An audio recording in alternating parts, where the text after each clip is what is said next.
Hey everyone, welcome to the monthly forecast for February. And oh my god, this is going to be the month that is going to be changing all of our lives because we are entering eclipse season. So, welcome everyone, and don't forget to like, share, and subscribe on YouTube, Jean Claude Beyond Mystic 003, and of course, also on Rumble. A lot of cool shows. Be sure not to miss a single one.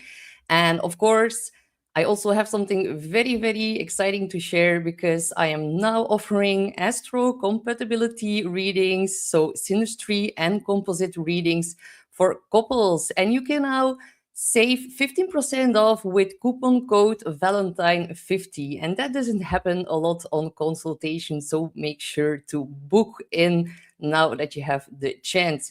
And of course, you can find all my bookings on the Beyond Mystic consultation page. You can choose between a year ahead, a birth chart, or a couples reading. So, let me all know where you are watching this from and what you are up to on this beautiful Sunday. We have a lot to cover. This month is so crazy. Eclipses are coming in, and of course, the energy it is already very, very palpable.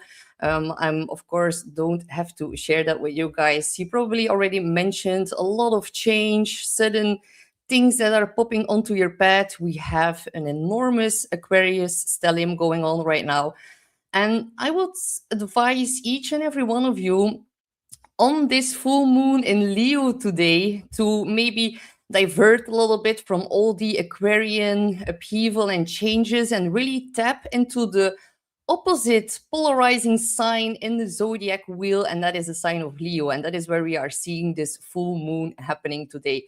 So, full moons intentions and emotions they always tend to rise very very high. So let's look at the chart for the full moon in Leo. So this is already such a big kickoff of the month of February. The moon in Leo, it is very, very loud. It is very roaring. And we can see it here in the chart. The moon is making only aspects to the Aquarius opposite sign and the whole stellium that is taking place right now. So we don't see any other positive aspects. We also do not see any negative aspect, but the fact that it's opposing Pluto, Mars, the Sun, Venus, and Mercury, that in itself is a whole lot to deal with for this moon here all by itself. So, of course, all the planets right now are triggering Pluto, and Pluto it is a rebirth through crisis. Aquarius it is about revolution, rebellion, a bit of upheaval that is being thrown into the mix here, and a lot of surprises. So let me know which surprises you have encountered in the last couple of days, because honestly, yeah, it's a bit of a curveball. That is really also Uranus here in the mix because Uranus is about to station direct on the 3rd of February. So already within 2 days. And that is definitely baked within this chart here right now. So there is an even bigger emphasis on Aquarius and Uranus about to station direct because Uranus belongs to Aquarius, of course. And hello, everyone in the chat. So happy to see each and every one of you. And of course, from this global perspective, the full moon in Leo, it really acts as a very big spotlight and it's being turned up all the way right now. Not only in our private conversations, but on power itself, because Leo, it rules over leaders and heads of state and also royalty, celebrities, and anyone who actually occupies some kind of symbolic throne. So while the moon, of course, represents the people as well, and when the moon is in Leo, the Leo is very, the public is very emotionally invested in who is leading, how they are leading, and whether that leadership actually feels authentic, the opposition to Aquarius, or if it feels a little bit theatrical. And that is a sign of Leo. Opposing this heavy Aquarius concentration here.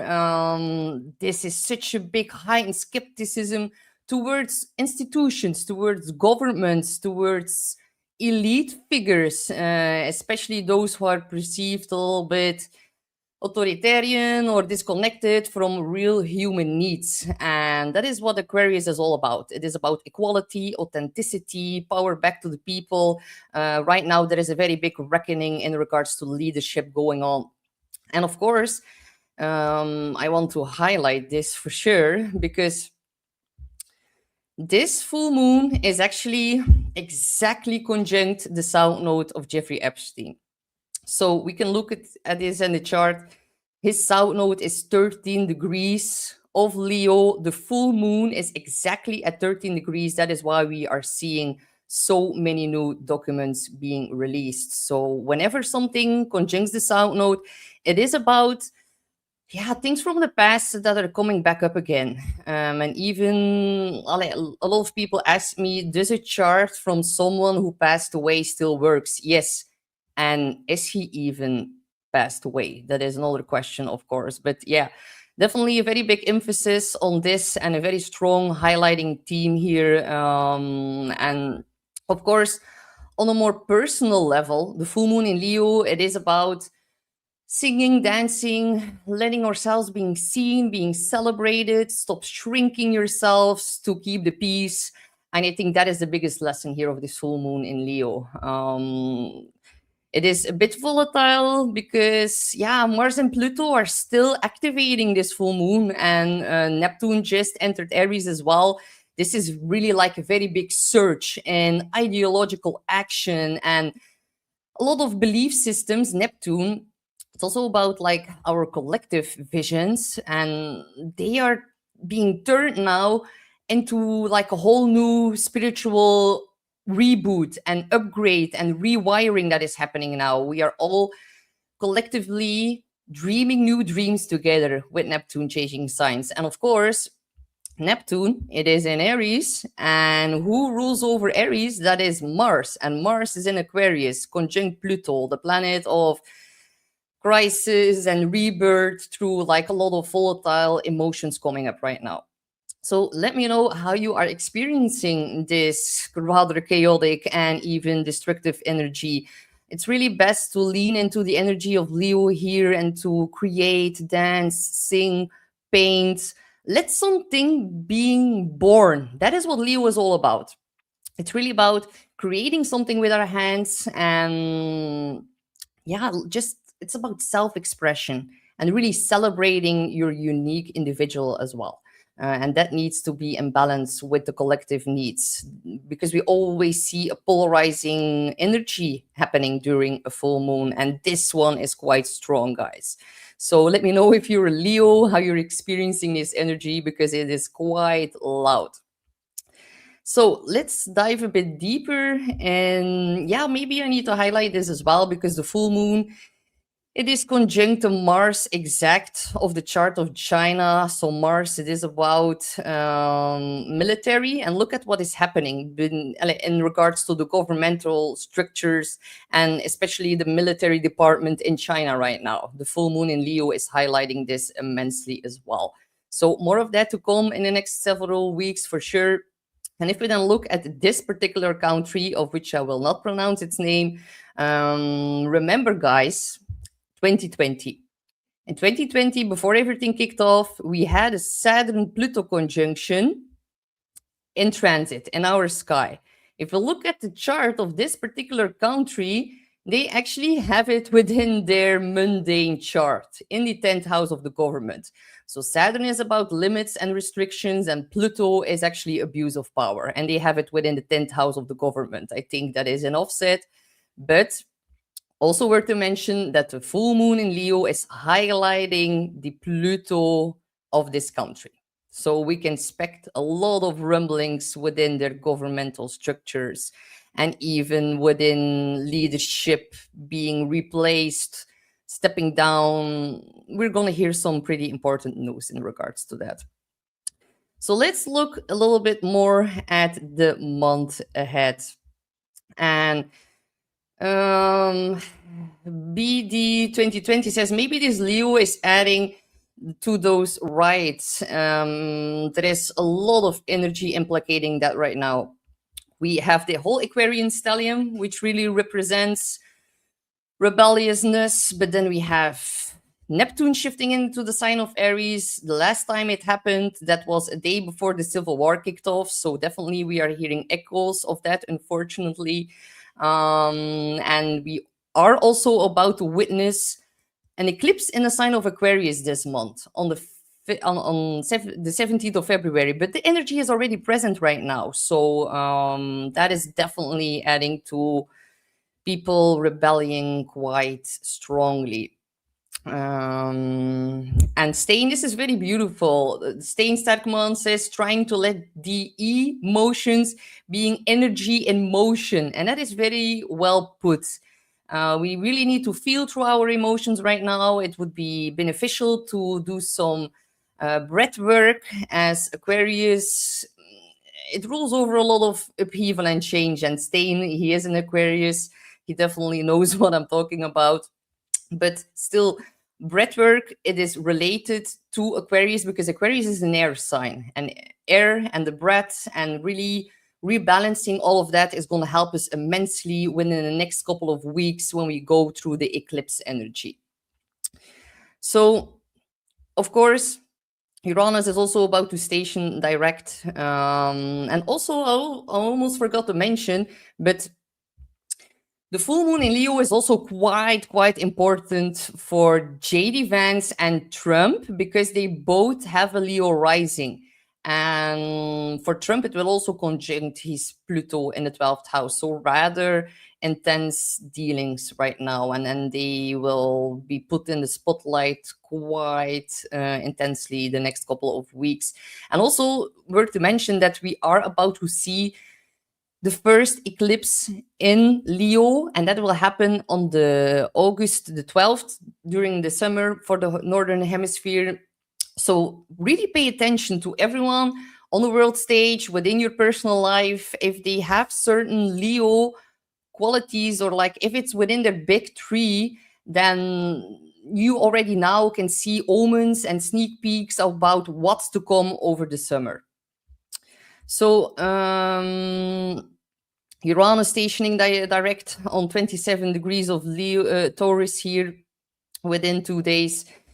This is like about jolts of awakening, and definitely in combination with the eclipse that we are about to see. But Uranus stationing direct in Taurus for the very last time, that is about upheaval within money, resources, our values, also about security, and that being shaken up quite strongly right now.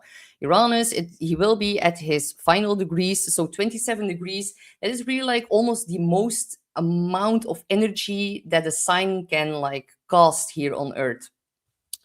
We are about to see some very serious weather changes, disruptive weather patterns, definitely also about storms and tornadoes, because Uranus, it is about the air.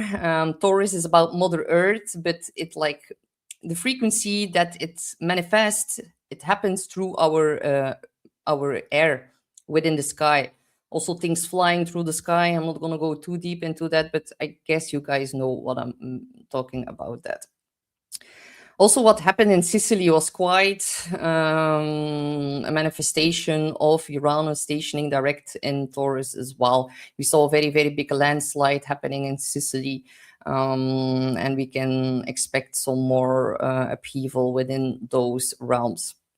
Then, on February the 5th, Mercury in Aquarius will square Uranus. So we saw in the beginning of this whole Aquarian season that kicked off that every planet had to meet up with Pluto one by one. Now, as Aquarius season is already well underway, all the planets are going to come out of the back end at the end sign of Aquarius, and one by one, before they shift over into Pisces, they're going to square off with Uranus. I'm going to talk more about that in my weekly, of course, but Mercury squared Uranus, it can give a lot of like restless energy. Your mental brain is like being overstimulated, needing to unwind. So be very careful with overstimulating your brain. And Mercury square Uranus can also give some kind of misunderstanding or like some shocking news that we are really not waiting for. Mercury square Uranus, it can be quite surprising news, especially in the media, because Mercury rules over our media. So Uranus creates upheaval in that. Then on the 6th, it will enter Pisces. So Mercury in Pisces, it is the communication, because Mercury is about communicating, not only the media, but also how we speak, how we write emails, phone calls, our technological advices are all ruled over by Mercury. So when it comes out of Aquarius into Pisces, the communication, it shifts from like logic to intuition, to more symbolism, towards our dreams, our deep emotions within the sign of Pisces. So the tone is definitely going to become a bit more softer. It's about our imagination and empathy. All of that is going to be heightened.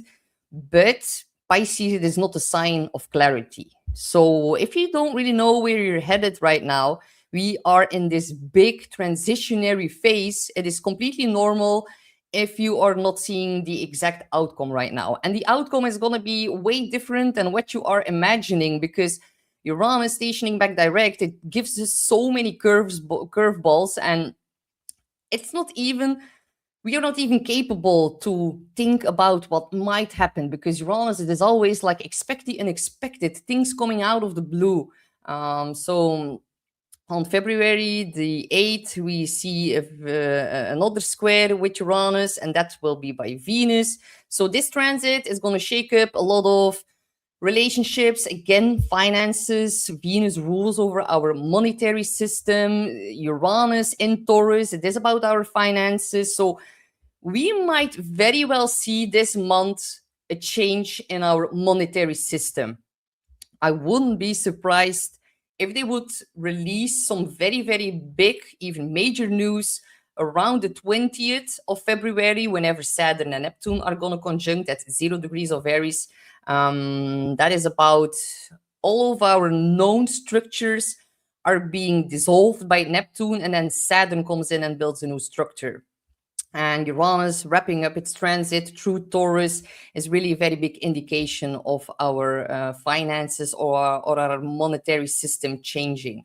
So, of course, for your own relationship and within your personal life, Venus square Uranus, it can even mean a breakup or a financial surprise, or just a very big uncomfortable change within your relationship dynamics. And there is like a bit of tension between freedom and security, and wanting to connect, but like refusing to confine, or how do I say it, refusing to like really do it in the traditional kind of way. Uranus, it is about innovation and change. Saturn rules over tradition, so it's quite the opposites. Do not make any big financial moves during this time. Venus square Uranus, it is like a setup for disaster if you make very, very big moves. So just make like more room for flexibility and go with the flow, and do not fight the undercurrent right now, as it can be a little bit confusing. Then on February the 10th, Venus will then enter Pisces. And that is something that I'm happy to see, because Venus is exalted in Pisces. She really likes to be there. She operates well there. And Venus is about love, and the sign of Pisces is about unconditional love. So I think we can all quite use that right now, and definitely also within society and all the upheaval going on right now, we can use Venus in a well position right now. And Venus, she's gonna bring more a wave of compassion and romance and creativity, and it's also about emotional sensitivity. Just be a little bit careful about putting on your rose-colored glasses in love, because she's not quite capable to see the faults in other people, and we can romanticize all the good aspects without taking into account the red flags. But still, Venus and Pisces, I really, really love that. Balance compassion with discernment. That is the best tip that I can give you. And on the 12th, we then see Mercury conjunct the North Node, and that marks like the new beginning of Mercury's retrograde story, because it will go retrograde near the end of the month. But definitely, the North Node is our destiny, our path forward, and Mercury is about important message. So you are about to have a very important destined message arriving on February the 12th. Definitely if it conjuncts one of your personal planets. So really check out your own chart. Because if we don't look at the next week, this is going to be, I honestly think, one of the most important weeks of the entire year of 2026. Not dramatizing, not exaggerating here. Saturn is going to enter Aries. We're going to see an eclipse, and 3 days later, we see the famous Saturn-Neptune conjunction. So this is really a very, very, very big and important month, February. This is a month that is going to change our lives in a very unexpected way. Just know that Aquarius is also about liberation. So even though we're getting pushed out of our comfort zone, but it is to grow and to innovate and to renew some kind of old structure, old job, old relationship that was actually not adding to our growth anymore. So do not try to hold on to the past. You're going to make it yourself very, very difficult if you are going to try to do that this month. If you are attached to your familiarity, then you might need to do some more breath work, and you're really going to feel it. I feel it enormously right now. A lot of curveballs, a lot of things happening out of the blue, or like things we've been talking about for years now finally coming to fruition or taking action upon them. Definitely with Neptune and Aries right now. When it was in Pisces, when Neptune was in Pisces, that was about absorbing everyone's emotions, being very empathic, into that becoming a little bit of a delusion sometimes. Now, when it jumps into Aries, it's about believing in ourselves. It's about a whole new vision and a whole new dream that we can act upon. Aries is about taking action. And when Saturn comes in, Saturn is about structurizing and crystallizing onto Neptune our imagination, our dreams. So it is a very beautiful time to make your dreams come true, but you're gonna need to put in a lot of hard work, because that is what Saturn is about. On the world stage, that is gonna be a whole other story, but for your personal life, just go whatever you want if it's beneficial, as long as you're not hurting other people, of course, because we still have Mars Pluto, and that can be very ruthless, not taking into account other people's emotions and being very triggered and quite reactive as well. So we really need to be mindful of that still, because it's still like now Mars went over Pluto, but the energy is still palpable right now. And a full moon in Leo, people roaring. Yeah, it's a bit much, honestly. And Stain says, brace, brace, I am ready. Yes. I think a lot of air signs and fire signs, they were actually born ready for this time. And that is very beautiful. And I'm just quickly looking at the comments. Oh, Shoshana Brand says, I am a Leo with a rising sign of Aquarius. Would you mind talking about the double eclipses? Yeah. Shoshana Brand, you are in for such a big change. Eclipses within both such important signs for you. That is amazing. A whole new identity and a new relationship will probably coming for you. And it can be quite unexpected. So good luck with that. So Saturn entering the sign of Aries. Dear Lord, we've already seen that last year. It ingressed into Aries on the 25th of May. So think back to the end of May, what happened in your life during that time, because similar themes might come up. This is about radical responsibility, real courage, building something that actually lasts. The last time before the ingress last year was in 1996. So you can also look back to what happened then.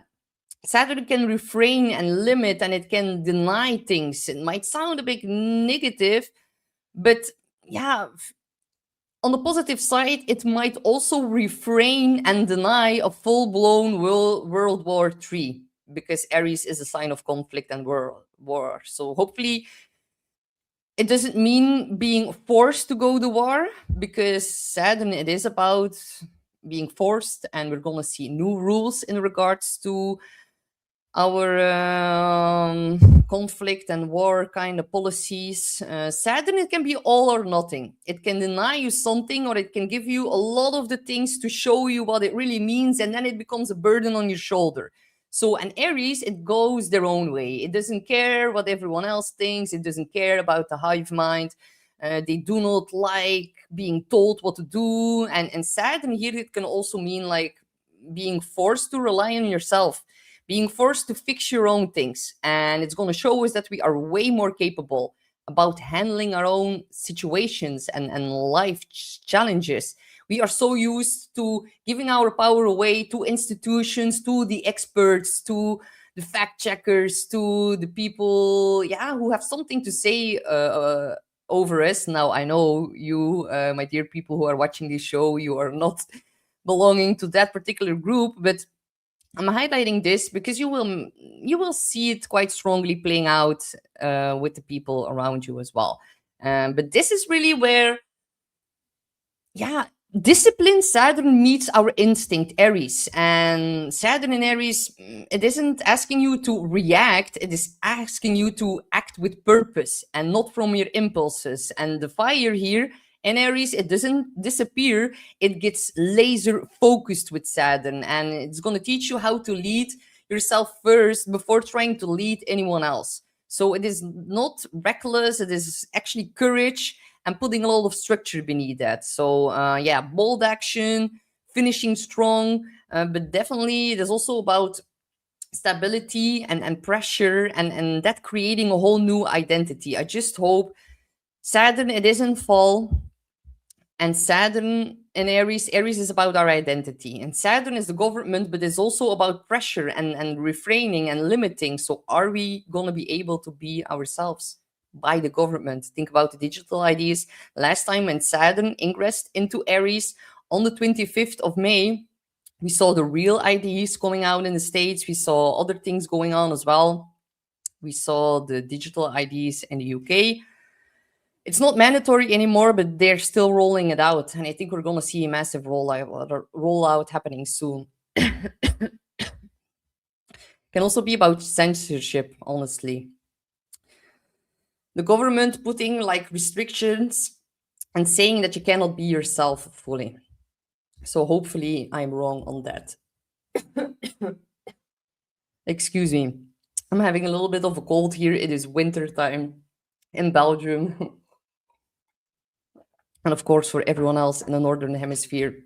So I'm going to make a whole video about Saturn in Aries, of course. It's also about like taking radical responsibility for our identity. And yeah, that can be a lot of pressure that is being put on us and on our identity by the government.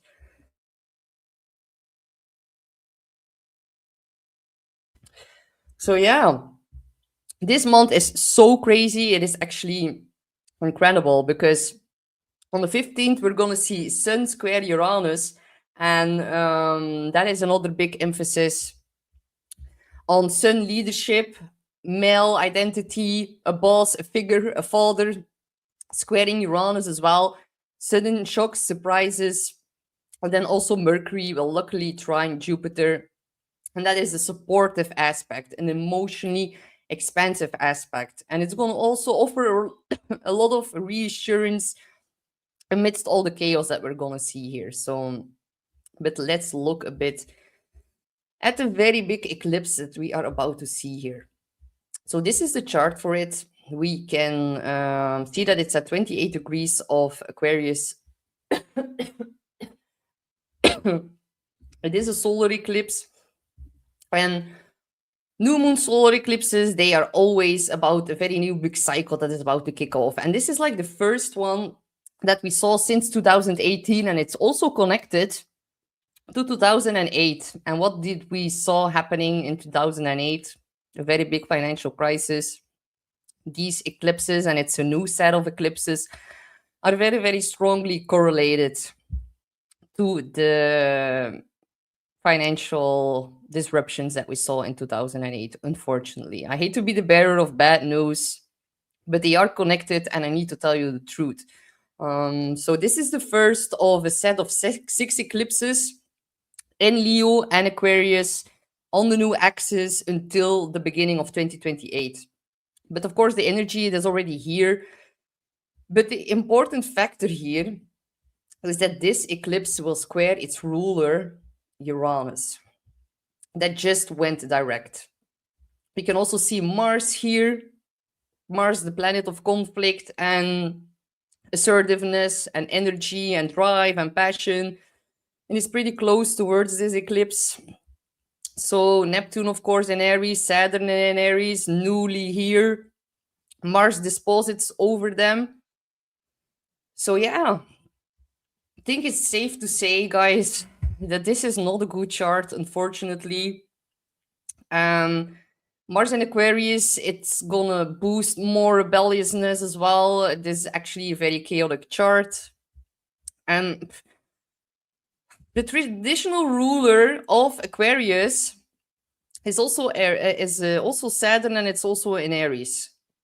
So it just all connects back and forth to the sign of Aries as well. So I'm going to show you the eclipse for the chart of the USA, because it's quite profound for you guys, honestly. We can see here that the US has a moon in Aquarius at 27 degrees. So the fact that this eclipse, the solar eclipse, happens at 28 degrees, that is like the exact same degree of you guys' natal moon. The moon is the people, Aquarius is rebelliousness, revolution, and the solar eclipse is aspecting it to the exact degree, and Uranus going back direct, squaring this eclipse and the moon of the US chart. It's gonna fuel chaos, it's gonna ignite more anger, it's gonna disrupt the status quo, and it's gonna push people into taking even more action.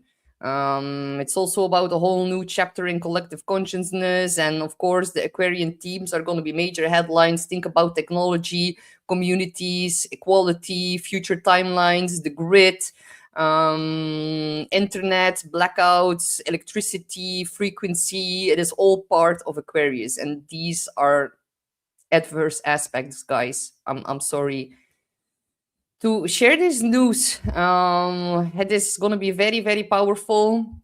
It is about a new future focused vision.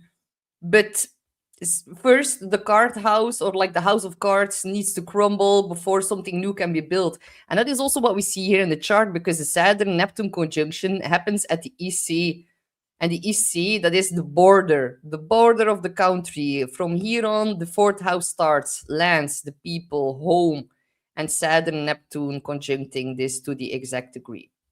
Yeah, I'm going to talk a bit more about that in the upcoming weekly, of course, as well. And if we then look at the solar eclipse for Trump, it happens right at his descendant. Descendant is your allies, but it's also your opponents and your open enemies. So the fact that this one triggers this so immensely, squaring over Uranus going direct on Demon Star Algol, conjuncting his MC. The last time that happened was during the rally in Pennsylvania, when there was an attempt on his life. As we can see, Uranus squares off with his Mars on the rising. The rising is the body, Mars is getting hurt. Mars rules over nice bombs, guns, and all of that. So there is like a major T-square happening here in regards to his body, his opponents, his reputation, and also his, yeah, this is like the house of leadership, reputation, authority, very publicly known, also very publicly talked about. So there is a lot of chaos here implicated as well.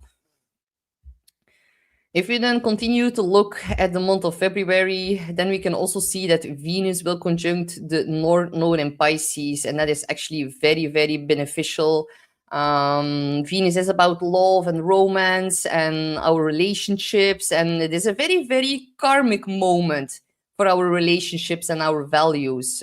Encounters are going to feel much more faded, much more emotionally significant, and they're also going to have this spiritual underlying meaning to them as well, because North Node is in Pisces, Venus is in Pisces. So align your love with more compassion, more unconditional love. It's about, yeah, truth also rather than illusion, and that can be a little bit harder in the side of Pisces. But this could bring in like a very distant new relationship, a very distant new financial agreement. It is actually very, very positive, and you cannot escape things that are conjuncting the North or the South Node, because it is your karma or your dharma that is playing out. So really look at where the North Node is being placed in your own natal chart right now. It really pays off to know this. Venus conjunct the North Node, destined things happening in regards to finances on a global level, especially if we then look at the Saturn Neptune conjunction as well. Of course, Pisces season starts on the 18th as well. So we're actually slowly getting out of the Aquarian energy, but it's going to be bit by bit, step by step, rather slow transition, as the energy of the eclipse in Aquarius is still going to linger on for the next couple of months. So let's look at the famous Saturn Neptune conjunction that will happen at 0 degrees of Aries. It is the world point axis, guys. It is a very important placement. It is the beginning of the beginning. It is unreal. I'm preparing an eclipse workshop, and I'm going to integrate Saturn Neptune conjunction in it as well. And I'm going to show you in historic circles what happened during that time as well. And it is a very, very big one. The last time this one happened was actually in the sign of Capricorn, and that was in 1989 when the Berlin Wall, everything happened in regards to that, like the Berlin Wall. The conjunction was on in Capricorn, which rules over like the set walls of our reality. It also rules over the government. So now the conjunction in Aries is going to have a very different meaning to it. If you look even more back in time, we can see that around 1953, we also had a conjunction of Neptune Saturn, and that was the death of Stalin. The one before was the Russian Revolution. So I know that the Saturn Neptune conjunction is very, very important for Russia, but also for Iran. And we're going to see possible changes of regime in both countries. That is very, very possible. And also a change to the borders. Saturn, it is a taskmaster of time. It's going to meet Neptune, the dreamer of our ideals, in the sign of Aries, the sign of action, identity, initiation. And together they really like challenges to turn our visions into new structures.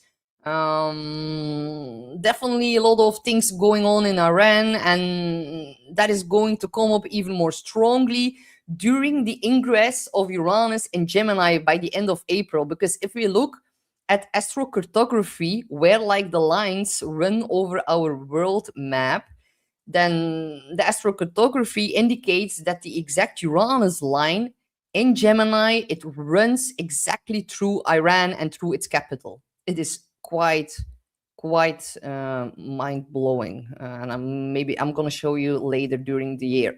But this one is really about Saturn Neptune in Aries on a personal level, leading with greater purpose, with more integrity. Stop waiting for like the ideal conditions. Neptune believing in Aries within ourselves, and Saturn putting in the hard work to make our dreams come true. So we really need to start building what we truly believe in. So this is one of the most pivotal transits of the entire year. And there are so many pivotal transits in February alone. This is one of the most important time frames of the entire 2026 year ahead. So if we then also look at the Saturn Neptune for the US. That's also what I've already mentioned, that it's conjunct the EC, and Neptune like dissolves a lot of things at the borders. It causes chaotic and confusion around the borders, and then Saturn comes in, and Saturn wants to create new structure. And whenever these two were in Pisces, it was very boundlessness. It was without borders. There was like just like let everyone in, and no, no, no, we're gonna take care of everyone, compassion for everyone, unconditional compassion. Until that went sideways, of course, and now Saturn can also limit and refrain compassionate attitude of Neptune. So that is why we are seeing so much going on at the border right now. So to continue with February, on the 22nd, we see the best aspect of the entire month. Venus in Pisces is going to trine Jupiter in Cancer. These are the two benefics. And when they form a trine, it is effortless, peaceful, love, and that being expanded by Jupiter. So really good to enjoy the finer things in life, and hopefully this beautiful trine is gonna be a little bit of a cosmic balm over all the other intensity that we are about to witness in February. Then on February the 26th, Mercury is gonna station retrograde in Pisces at 22 degrees. 22 degrees, yeah. A Mercury retrograde, it is not the best time to make very big moves, very big decisions. It can be about technological issues, wonky energy in the sky. It's just a time of reassessment, and do not try to force anything. Also, do not make too much of like an important decision during this time. It's going to put our intention, of course, towards the Piscean themes. Logic is going to give more weight to our intuition. Memories from the past, even past life memories coming more up strongly. It is a very emotional sign, Pisces, but a very good time for reflection. Miscommunication is always possible, but clarity that emerges after this is always so positive. Like for me, honestly, a Mercury retrograde always tends to give me some kind of solution for a long-standing problem. Of course, I am a Virgo rising. I am ruled by Mercury. It is my chart ruler. But still, there can be very profound insights coming off of this Mercury retrograde. So yeah, reconsider the narratives, your beliefs, your emotional patterns, and then you're going to be set up for like making better decisions in the future. So on the February the 27th, Mars in Aquarius is going to square Uranus. And honestly, guys, now that we're seeing the squares of Mars to Uranus, they are way more volatile since Pluto is in Aquarius. Because, yeah, they dispose it back to Pluto. And Pluto is about death and rebirth in Aquarius. Aquarius belongs to Uranus. And Uranus will be at its final degrees in Taurus. And Mars is going to square it off. So be careful about accidents during this time. Mars is about the quickness and impulsivity and making fast decisions. But when it squares with Uranus, that could be like a bummer. Like, honestly, it can like increase accidents, social unrest, suppressed frustrations are gonna erupt, and it really demands a very conscious release of tension. We need to have a lot of movement, focus on positive innovation, and be more flexible during this time. People are going to behave more restless during this. And Mars, don't forget that Mars will be at the final degrees of Aquarius, squaring off with its ruler at the final degrees. This is going to be a big, this is going to be a big one. Mark this one, February the 27th, the Sun on the North Node, destined happenings, and then Mars squaring with Uranus. Rather tense again. And again, putting an emphasis on the Aquarius eclipse energy. And people revolting quite strongly without even thinking, because Mars acts and then it thinks. Can be beneficial if you're shy, this energy, but if you're already someone who's like full force ahead, then here you might get like overconfident or over impulsive and like really damaging yourself in the process, because Mars, it is very hot burned energy. And if we do not find a healthy outlet to channel the hot burned energy, then it's going to implode inside and we might hurt ourselves, we might hurt others. Do not go speeding, or like be careful in the car. Do not drive when you're mad under such an aspect. Take into account other people's feelings. Other people's are going to be more easily triggered. But Mars in Aquarius, it is also about military or like militarization. That belongs to Mars. In Aquarius, it's about technology. Square Uranus, shocks, surprises, upheaval. The US just like openly admitted that they have these directed energy weapons, and it can also be more news or more shocks in regards to that. So I'm just throwing it out there. It is in the sign that rolls over Aquarius. So, yeah. Laura says, hey, Laura. She says, take a deep breath. Yes, that is going to be very necessary under the Mars square Uranus.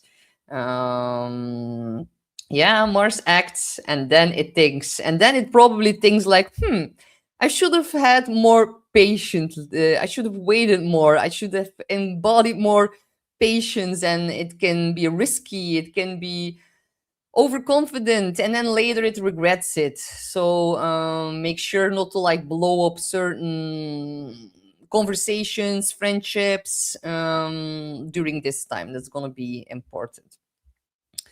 So if we then also look, yeah, Mercury will be conjunct Venus during its retrograde motion.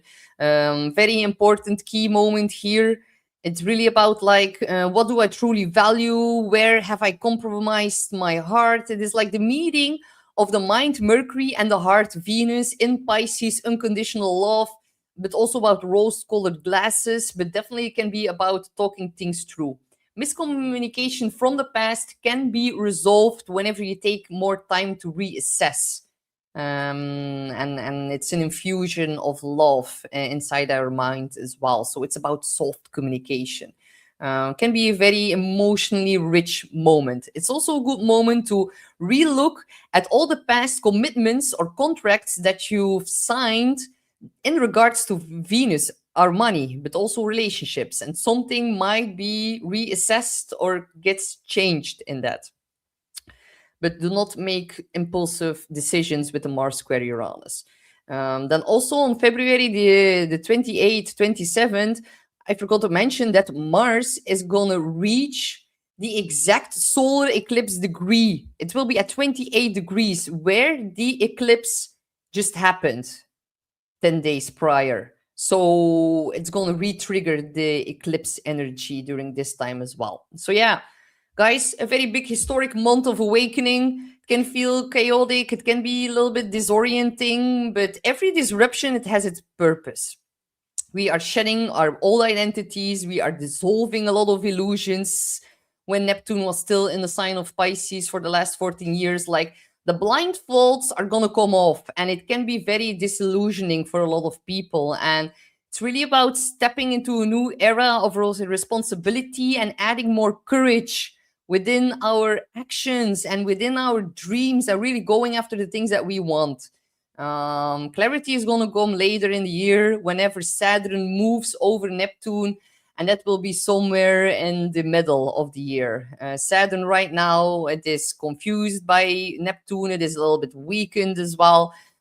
So yeah, we do not know where we're heading right now. It is unsure, it is unstable, but the house of cards needs to crumble in order for us to build up new structures. We are now in the transition period, and it is not easy.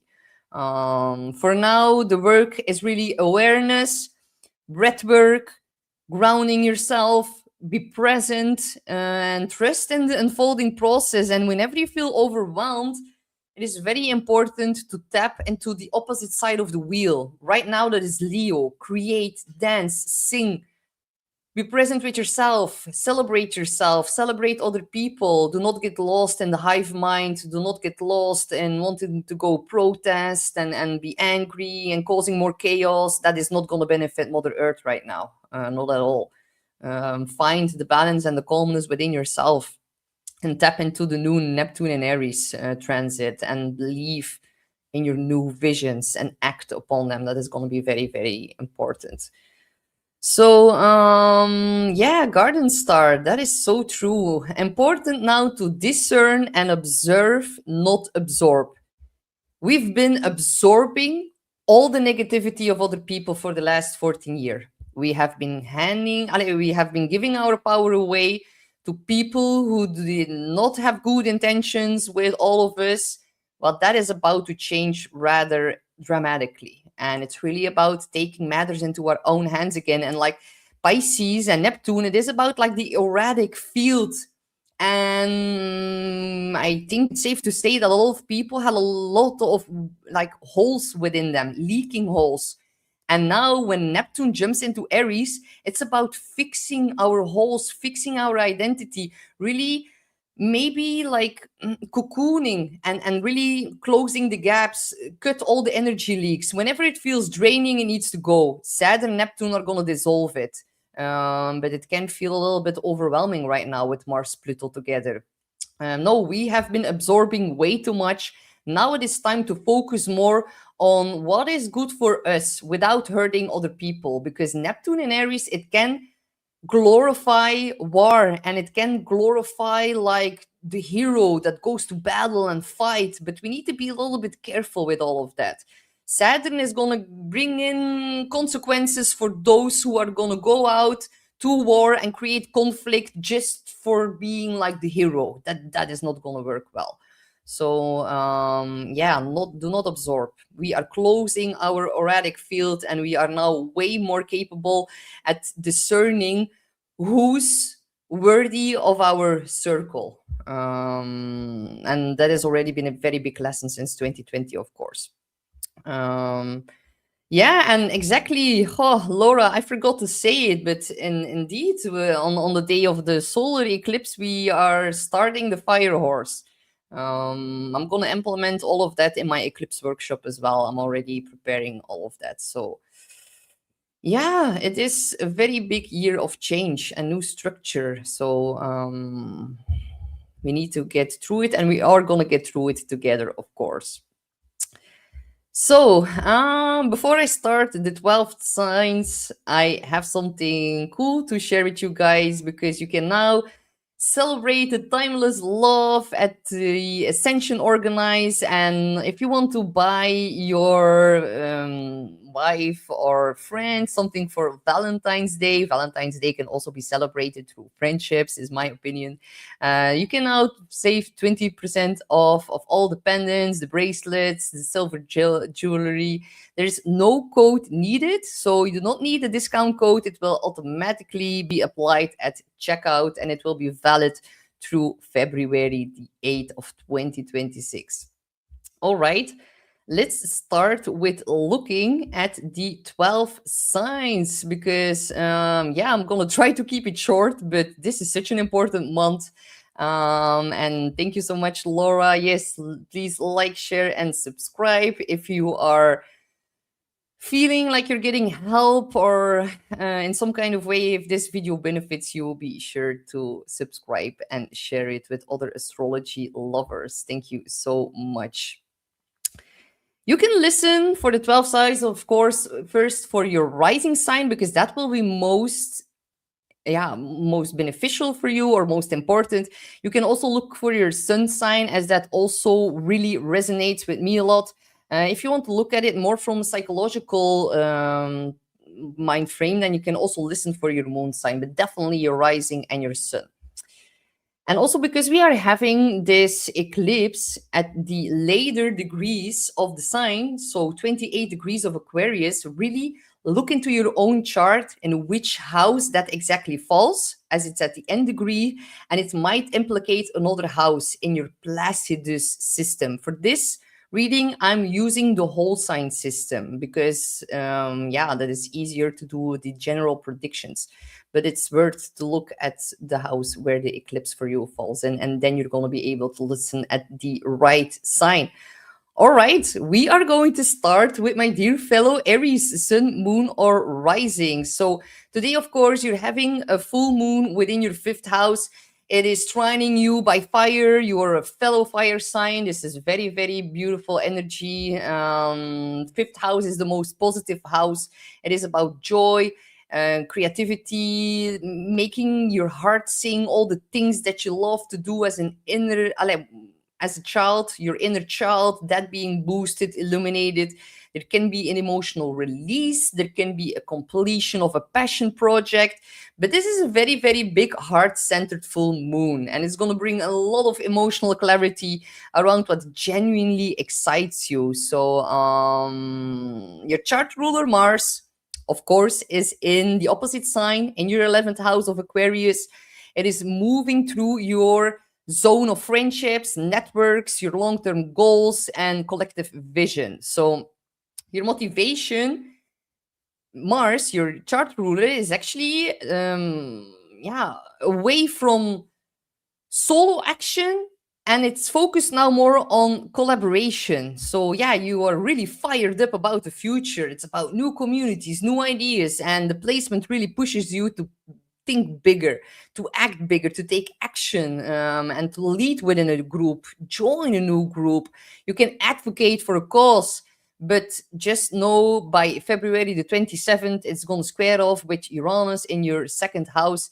And that can bring like certain realization of certain friendships no longer matching you, something in regards to your values or your finances that gets a little bit of an upheaval.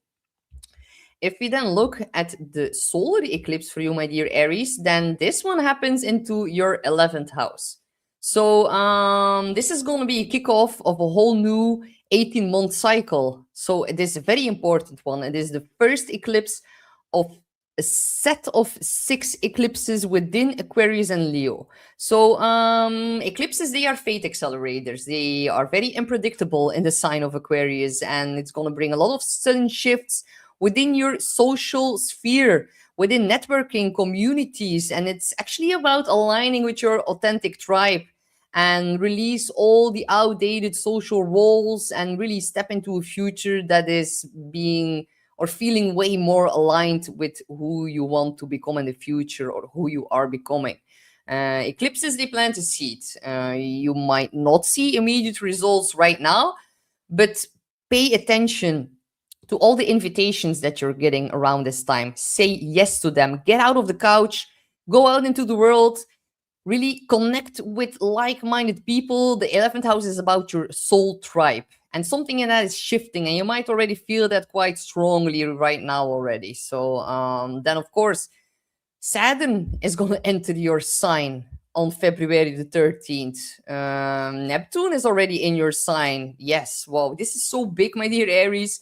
Let me know how you are doing with the very big planetary energetic shifts that are happening right now, because yeah, this is the beginning of a multi-layered, multi-year process of really redefining your identity. It's about setting new boundaries. It's about more of a spiritual style of leadership as well. You might feel like your psychic senses are getting stronger and your psychic antennas are becoming way more sensitive here.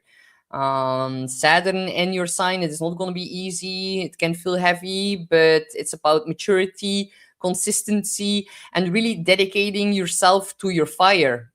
And I know Aries likes to ignite a lot of things. It likes to start, initiate, but it has difficulties in completing the more difficult tasks.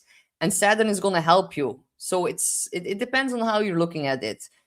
You can feel reframed in certain ways, but Saturn is about karma. So if you use it in a beneficial way, you can also tap into the more beautiful energies. So Aries, such a big month for you. I wish you the best of luck. And of course, I'm going to do a whole video on Saturn and Aries, so stay tuned for that. We have Taurus, moon or rising. So today you're having a full moon within the 4th house. That is the house of home, family, your emotional roots. It's also about your inner security.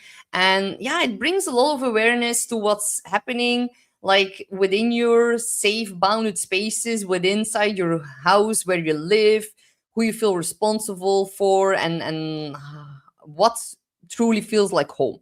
So very big release point. This a full moon within the most sensitive area of the chart. The fourth house is about very deep emotional. Yeah, it is about our emotions in the fourth house. So it's also about our patterns of upbringing and something being released in that. It is a very sensitive full moon. So you might have a lot of things to do at your job with the whole stellium in the 10th house. But some of you are like, okay, I'm over it. This is too much. I just want to cocoon at home.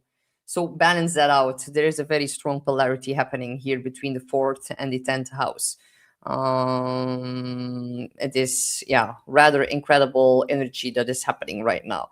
So yeah, really a big focus on family matters, maybe decision in regards to your house. Also pay attention to what comes up now, because it's like the precursor of the solar eclipse in Leo that we are about to see on August the 12th. So what happens now and then is going to be connected in some kind of way. And also, as you are a Taurus, Venus is your chart ruler, and it is within your 10th house and in Aquarius. So it is about career, visibility, public responsibility, and it puts a lot of emphasis on your attention to the outside world, to your reputation, on how you're showing up in a professional way, and how other people perceive you. It is whatever happens in the 10th house, it is very publicly visible. And Mars Pluto can give some issues with bosses or some kind of authority person. So if that comes up, it is about really not giving your power away, but also not provoking people in a leadership position, because that is going to turn out pretty intense. So on February the 10th, your chart ruler, Venus, is going to enter Pisces, the sign where she's exalted, and she's going to move into your 11th house of friendships and communities and long-term goals. It can also be about like the financial payoff of all the work that you've put in within the 10th house of career and self-employment. So that can be very beneficial, as there is so much energy going into the 10th house right now. So just know that she's going to face a bit of tension around February the 8th, when she's going to square Uranus in your sign.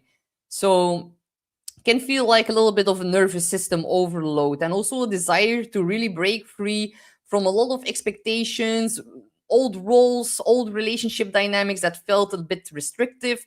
Can also be in regards to your career, honestly, because Venus is about to leave the 10th house and squaring you by sign. Do not be impulsive, rebellious. There can be sudden honesty. And definitely that is going to come in later in the month for you, when Venus is going to trine Jupiter on February the 22nd. And that is like one of the best transits ever. So if in the beginning of the month things feel a little bit woo, just know by February the 22nd, it's about supportive energy coming in for you.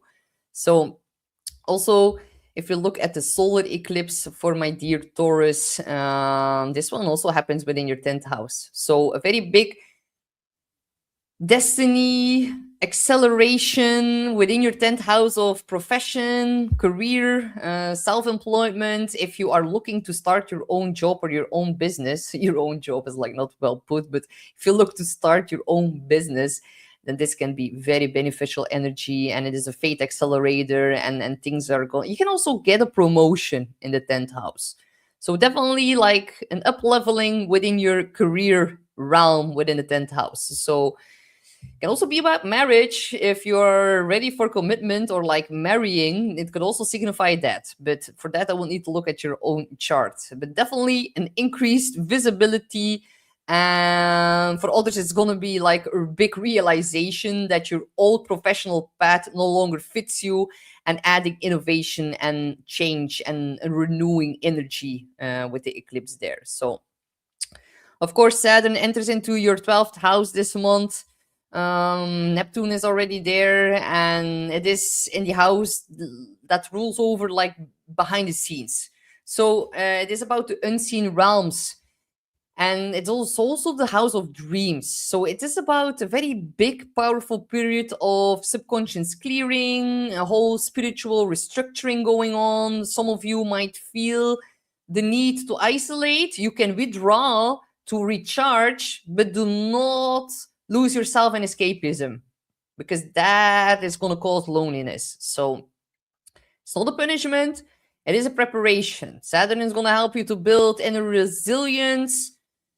So meditation, therapy, being creative when you are in solitude is going to help you immensely. So yeah, this is actually kind of like a psychic clearing before Saturn then within 2.5 years is going to enter your sign. So yeah, trust the jolts.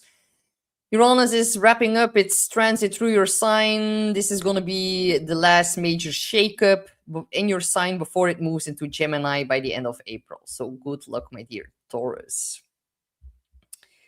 And then we, of course, have Gemini, Sun, Moon, or Rising. So you, my dear Gemini, are going to have the full moon in Leo within your third house. And the third house is the house of communication. It can be about writing or speaking projects. It can also be about siblings and neighbors, being on the road, doing a lot of errands, busyness, phone calls, emails. It is a very busy house. And of course, my dear Gemini, you traditionally belong to the third house. So it is very familiar energy that gets triggered here. It's actually quite positive. You like the third house, as you are a Gemini, of course. So this is putting a very big emphasis on your conversations and your conversation style as well. And there can be a very emotional conversation coming up for you guys. Of course, Gemini, your chart ruler is Mercury, and Mercury is in the opposite sign of Aquarius within your ninth house. This is really about learning, traveling, publishing, big picture thinking, and planning, making like a new, how do I say it? Like a new, yeah, it's like the mindset is within the ninth house. So you're thinking about where you're headed in the future, ninth house. And it's also what you want to build in the long term. So, of course, a very big shift is going to happen because Mercury will shift over into Pisces on February the 6th. And then it will be in your 10th house. And it will be about your career and your visibility within your reputation and all of that. So just know, my dear Gemini, is that we're going to see a Mercury retrograde happening this month. And that will also happen in your 10th house. So it's really about reviewing past agreements in regards to your career. There can be very important conversations happening, even with your father. The 10th house also belongs to the parents, especially your father figure. Miscommunication from the past coming back up to be talked about. And then on February the 12th, Mercury will be conjunct North Node. And this is a very big destined conversation or email or some kind of letter that you receive in regards to your career. On February the 16th, Mercury will trine Jupiter in the second house, and then it can be about like an increase of finances through the work you are putting in your career. So it's also about like new streams of income. Jupiter has been expanding your second house of finances. So that is very, very positive energy, actually. If you don't look at the eclipse for you is going to happen within the ninth house as well, but it's very, very close towards the MC. So it's also going to be connected to your career.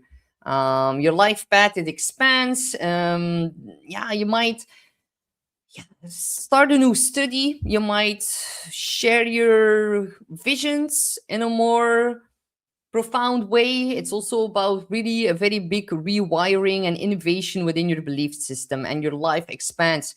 Very beautiful energy to make a long distance journey as well.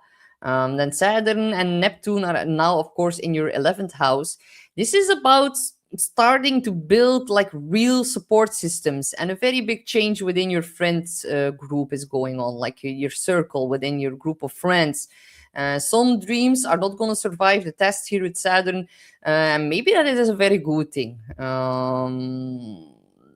The dreams that now form or that you envision right now, Saturn will put new form and structure underneath all of that. So yeah, this is actually a very big upgrade within your career direction, very big change within your friendships, within networking. Saturn in the 11th house can really attract very important business people. Like when you go to an event, you can meet like the right people at the right time, and they can help you with your career as well. So just be mindful about the Mercury retrograde starting by the end of February.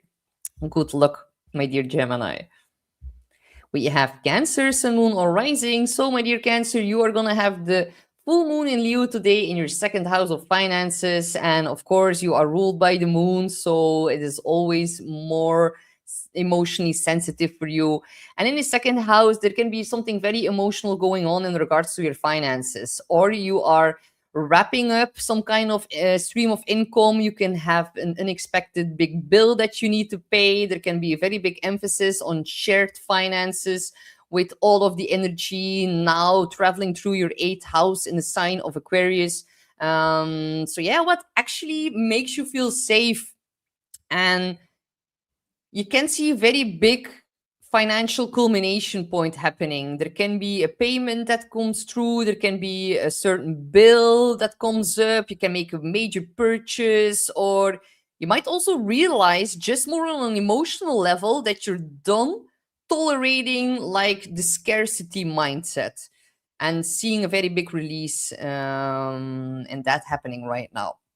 So yeah, the eighth house energy, a lot of emphasis on energetic, emotional, sexual entanglements with other people. And it can also be about energetic leaks within your auric system that you might need to purge and transform with the Pluto Mars conjunction in the eighth. It is actually quite intense, but it can be rather positive news for shared finances or investing in something right now that can be very beneficial over time. It can also be in technology, cryptocurrencies. It is all part of Aquarius. And of course, I'm not a financial advisor, but I'm just saying the eighth house is also about investments, your mortgage, your child support, like alimony, all of that falls within the eighth house. And yeah, because yeah, you're ruled by the moon. If you look here, it is not a lunar eclipse, but still it is a solar eclipse, and it's also very, very important for you, my dear Cancer. It falls into the eighth house. So yeah, the most psychologically intense house in astrology, it is the realm of debts and taxes. Can also be about inheritances, and not to scare you, but that's also part of the eighth house. So yeah, very big 18-month reset is getting kicked off here in how you handle shared resources, and also how you handle emotional entanglements, and how well you are able to fight off the energetic vampires, because that is also part of the eighth house. And you can feel way more sensitive towards like occult mysteries and secrets. There can be some intense secrets coming up here during the eclipse, because that also belongs to the eighth house. So yeah, where are you over functioning to feel safe? Definitely also in regards to your own income. Where are you providing, or maybe where are you avoiding deeper vulnerability? The eighth house is about very deep soul merging and soul bonding. And Uranus is very active this month as well. And Uranus is about to also fully ingress in your 12th house. So you're already feeling like the energy of the subconscious issues that are getting triggered, and like a lot of new insights that are about to come forward from that. And Saturn and Neptune are, of course, just about to enter, or Neptune already entered your 10th house. Then Saturn will come along on the 13th, also ingressing into your 10th house. And if you are already a little bit more advanced in age, then Saturn in the 10th can indicate retirement. For others who are still younger, this is about building new foundations within maybe even a spiritual business. Major career growth here, but it demands a lot of maturity. Of course, Saturn is going to square you off by sign, because you are a Cancer and you're also a cardinal sign. So look in your own chart where your sun is positioned, at which degree, and look at when Saturn makes a square towards your sun, because then you need to be a little bit more careful about vitality that is getting refrained by Saturn. Maybe you're going to get a whole new workload within the 10th house, and that having major implications on your sun sign. If you are a Cancer sun, of course, on your rising sign, you can feel like blocked by like this overload of work on your shoulders and a weight on your shoulders. So by that also creating a new identity, but it can be rather tough for Cancer. So I'm already sharing this here. You need to show up consistently within your career. You need to refine your craft, and you might also need to know that Saturn, it rewards you over long time. So you might need to wait a bit until you see the results. Like the big results, they are going to crystallize by Saturn, but over the next few months, not right now. This is not about short-term satisfaction here in your career area. Saturn, it needs some time. So yeah, get organized. Don't avoid the deeper work in the 8th house, and be ready to also listen to your body whenever you feel like it's a little bit much in your career area. With Uranus in the 12th, you might also need time to recharge after that. So good luck, my dear Cancer. Then we have the stars of today's show, the Leo, Sun, Moon, or Rising, because you're having a full moon within your sign. So let me know, my dear Leos. Are you roaring? Are you letting yourself be seen? Are you celebrating yourself? And are you having a good time? I hope you do, because this is your annular release point here. And the first house, it is about your identity and your body and your confidence and being visible. And it's also about like dropping any masks that you have been keeping or wearing to, yeah, keep the peace from the 7th house. And the 7th house is being majorly lit up right now as well. It is insane. Such a big Aquarius stellium in your 7th house. I think other people have been triggering you or like mirroring you. Pluto Mars in the 7th can definitely bring some toxic dynamics with other people. So let me know if you've been going through that. People might be more easily triggered by your presence, and like definitely Leo. If you are a Leo that is very happy and that is shining and dancing and feeling good in its skin, apart from everything that's happening in the world, it is very possible, and it's something that we all need to embody. Other people can get massively triggered by your happiness or sense of confidence within these shaky times. So do not scare if that happens. Allez, do not freak out if that happens.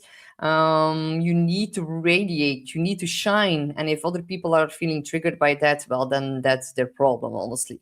But do not provoke, because Mars, Pluto in the 7th, not the best time to provoke other people here.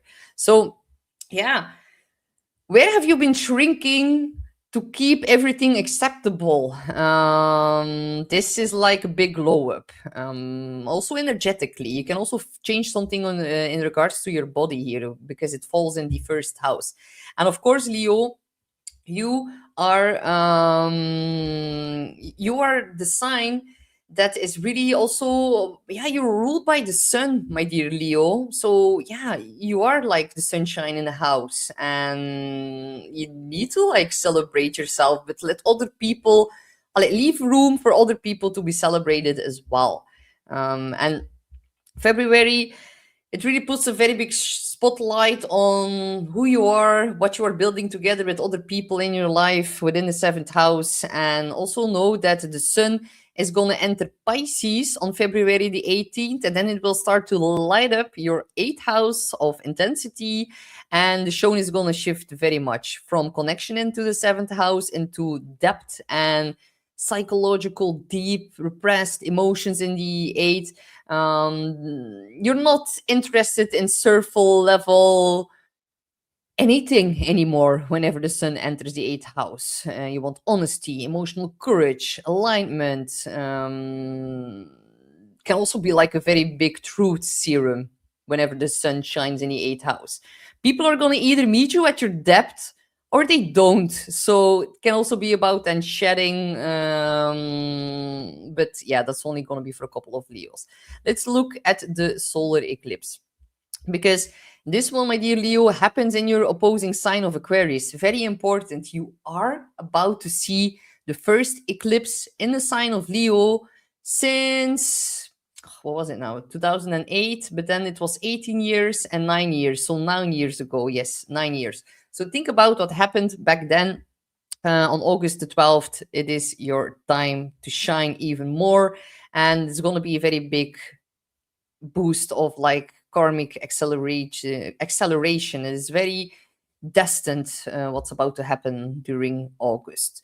So yeah, now this solar eclipse within your 7th house, this is like a brand new chapter of your partner. It can bring in a new person. If you are single, it might be about suddenly and very unexpectedly, maybe even shockingly, getting to know someone that really fits your royalness. And yeah, it can be very positive.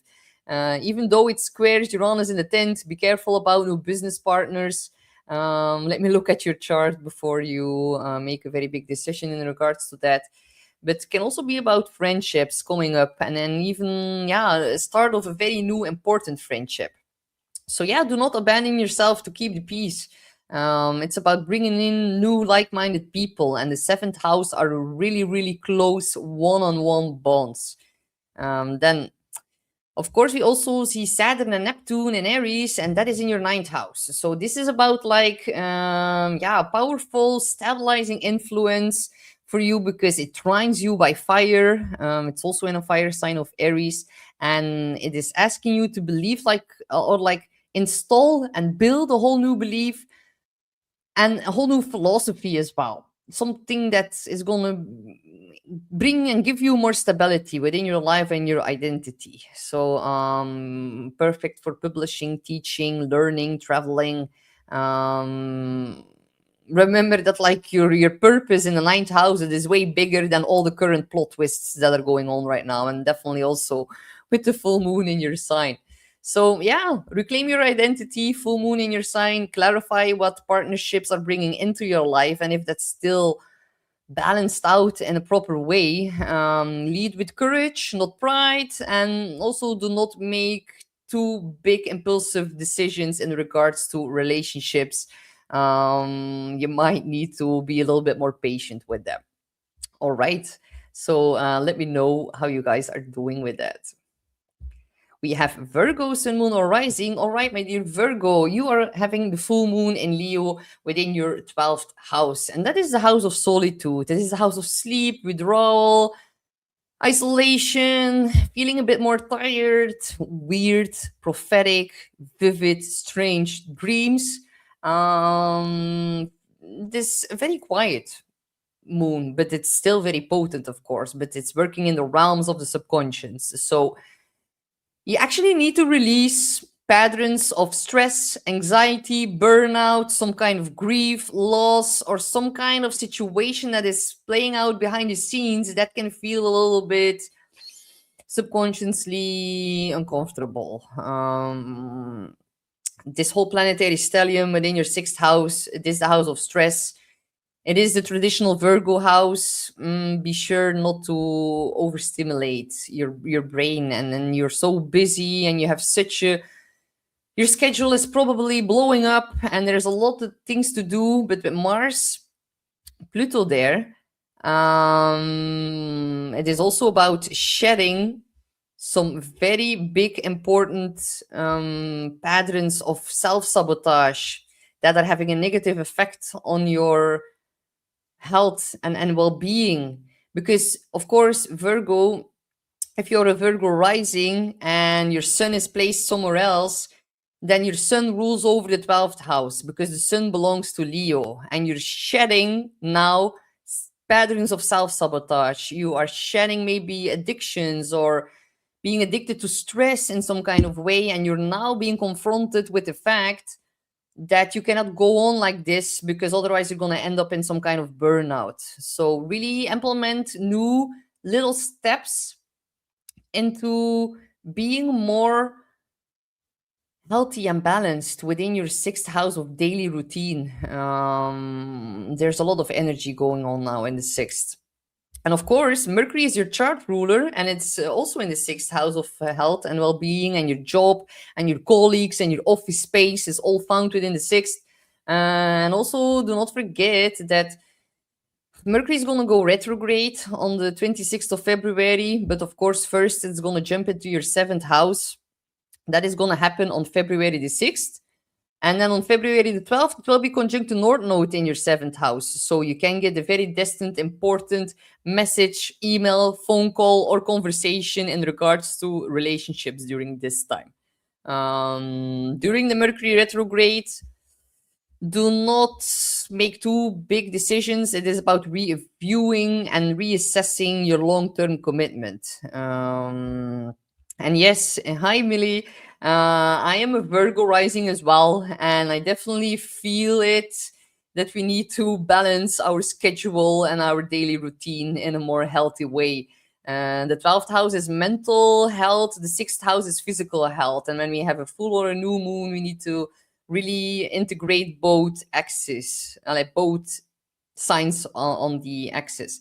So, yeah, I I think that now is such a good time to release and purge self-sabotaging behavior and really take a closer look.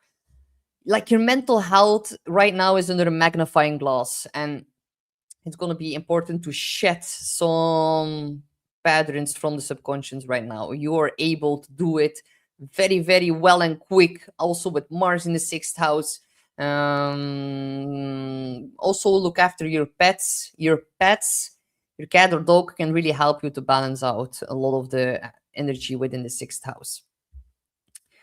And thank you so much, guys. Like, you are putting up such sweet comments here in the chat. I've been reading all of them, and it really, really warms my heart. I'm so happy to be here with all of you today. And Marianne, Marina Mackenzie says, unbelievable how that fits what's happening in my life right now. Oh my God, yes, I know. It is like such a strong energy, such a concentration and big pile of energy in the sixth house. It is actually rather rare. And for everyone who's listening right now, we are seeing such a big buildup from Capricorn into Aquarius, into Pisces, and then into Aries, until April of 2026. Like, the fact that the planets have been traveling together one by one through the signs, that is like so rare. In all the years that I'm doing astrology, I have never seen this never happened before. That in itself is already such a big anomaly in 2026. And then I'm not even talking about all the underlying anomalies that are happening within every month while these two are all traveling together. Like, the first half year of 2026 astrologically is really, really wild. And what a time to be alive. And I feel so grateful and blessed to be able to give you guys advice on it all and to show you what's really happening, because it is a very big year. So, my dear Virgo, the eclipse for you is going to happen also in your sixth house, of course, of Aquarius. So, those of you who are fed up with your job, you can leave it.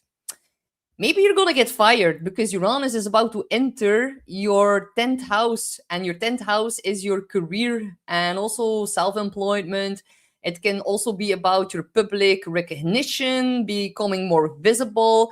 But Uranus in the 10th house can also give unpredictable change and even getting fired at your job.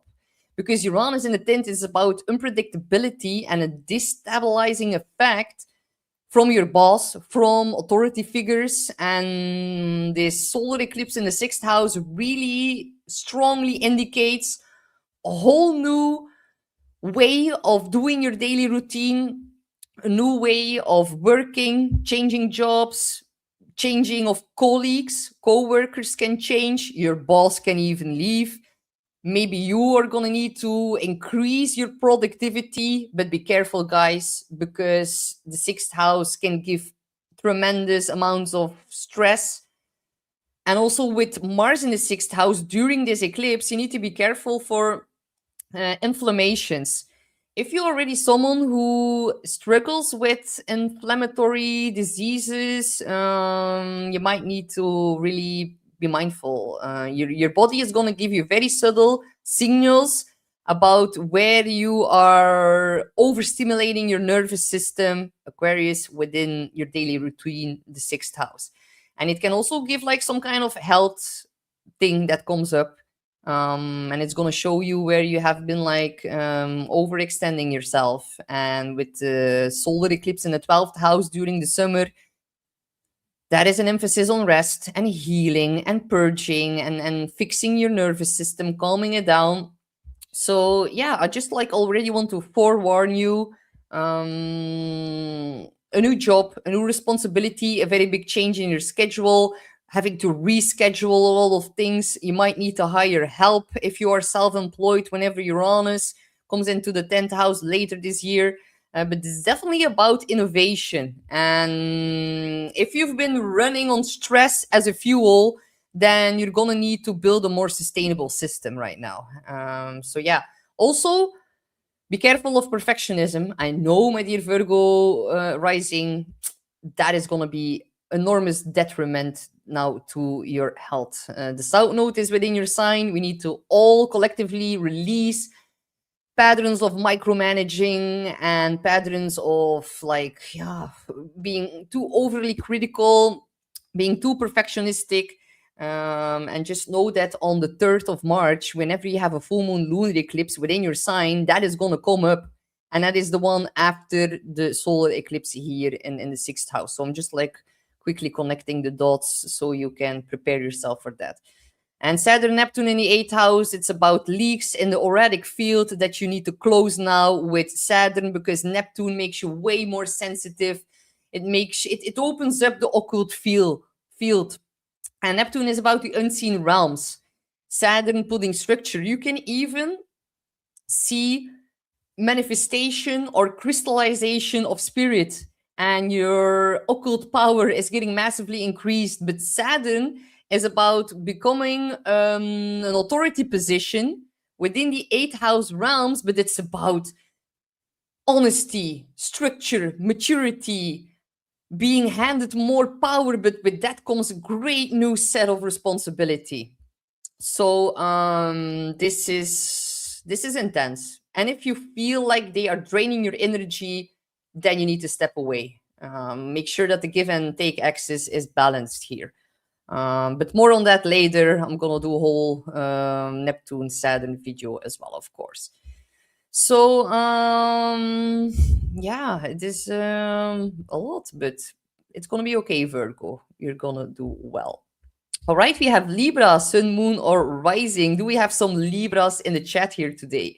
You're gonna have a full moon in Leo, or you're having a full moon in Leo today within the 11th house. And the 11th house is, of course, about your friendships, it's your social sphere, and is really putting a very big spotlight on your friends and your networks, on your audience. The 11th house is also about social media, going viral, collaborations, all of that is within the 11th. So this is a very social new moon, full moon, excuse me. And all the dreams also for the future are getting lit up as well. And yeah, it's just like there is a very big reaching point or like peak around where you belong.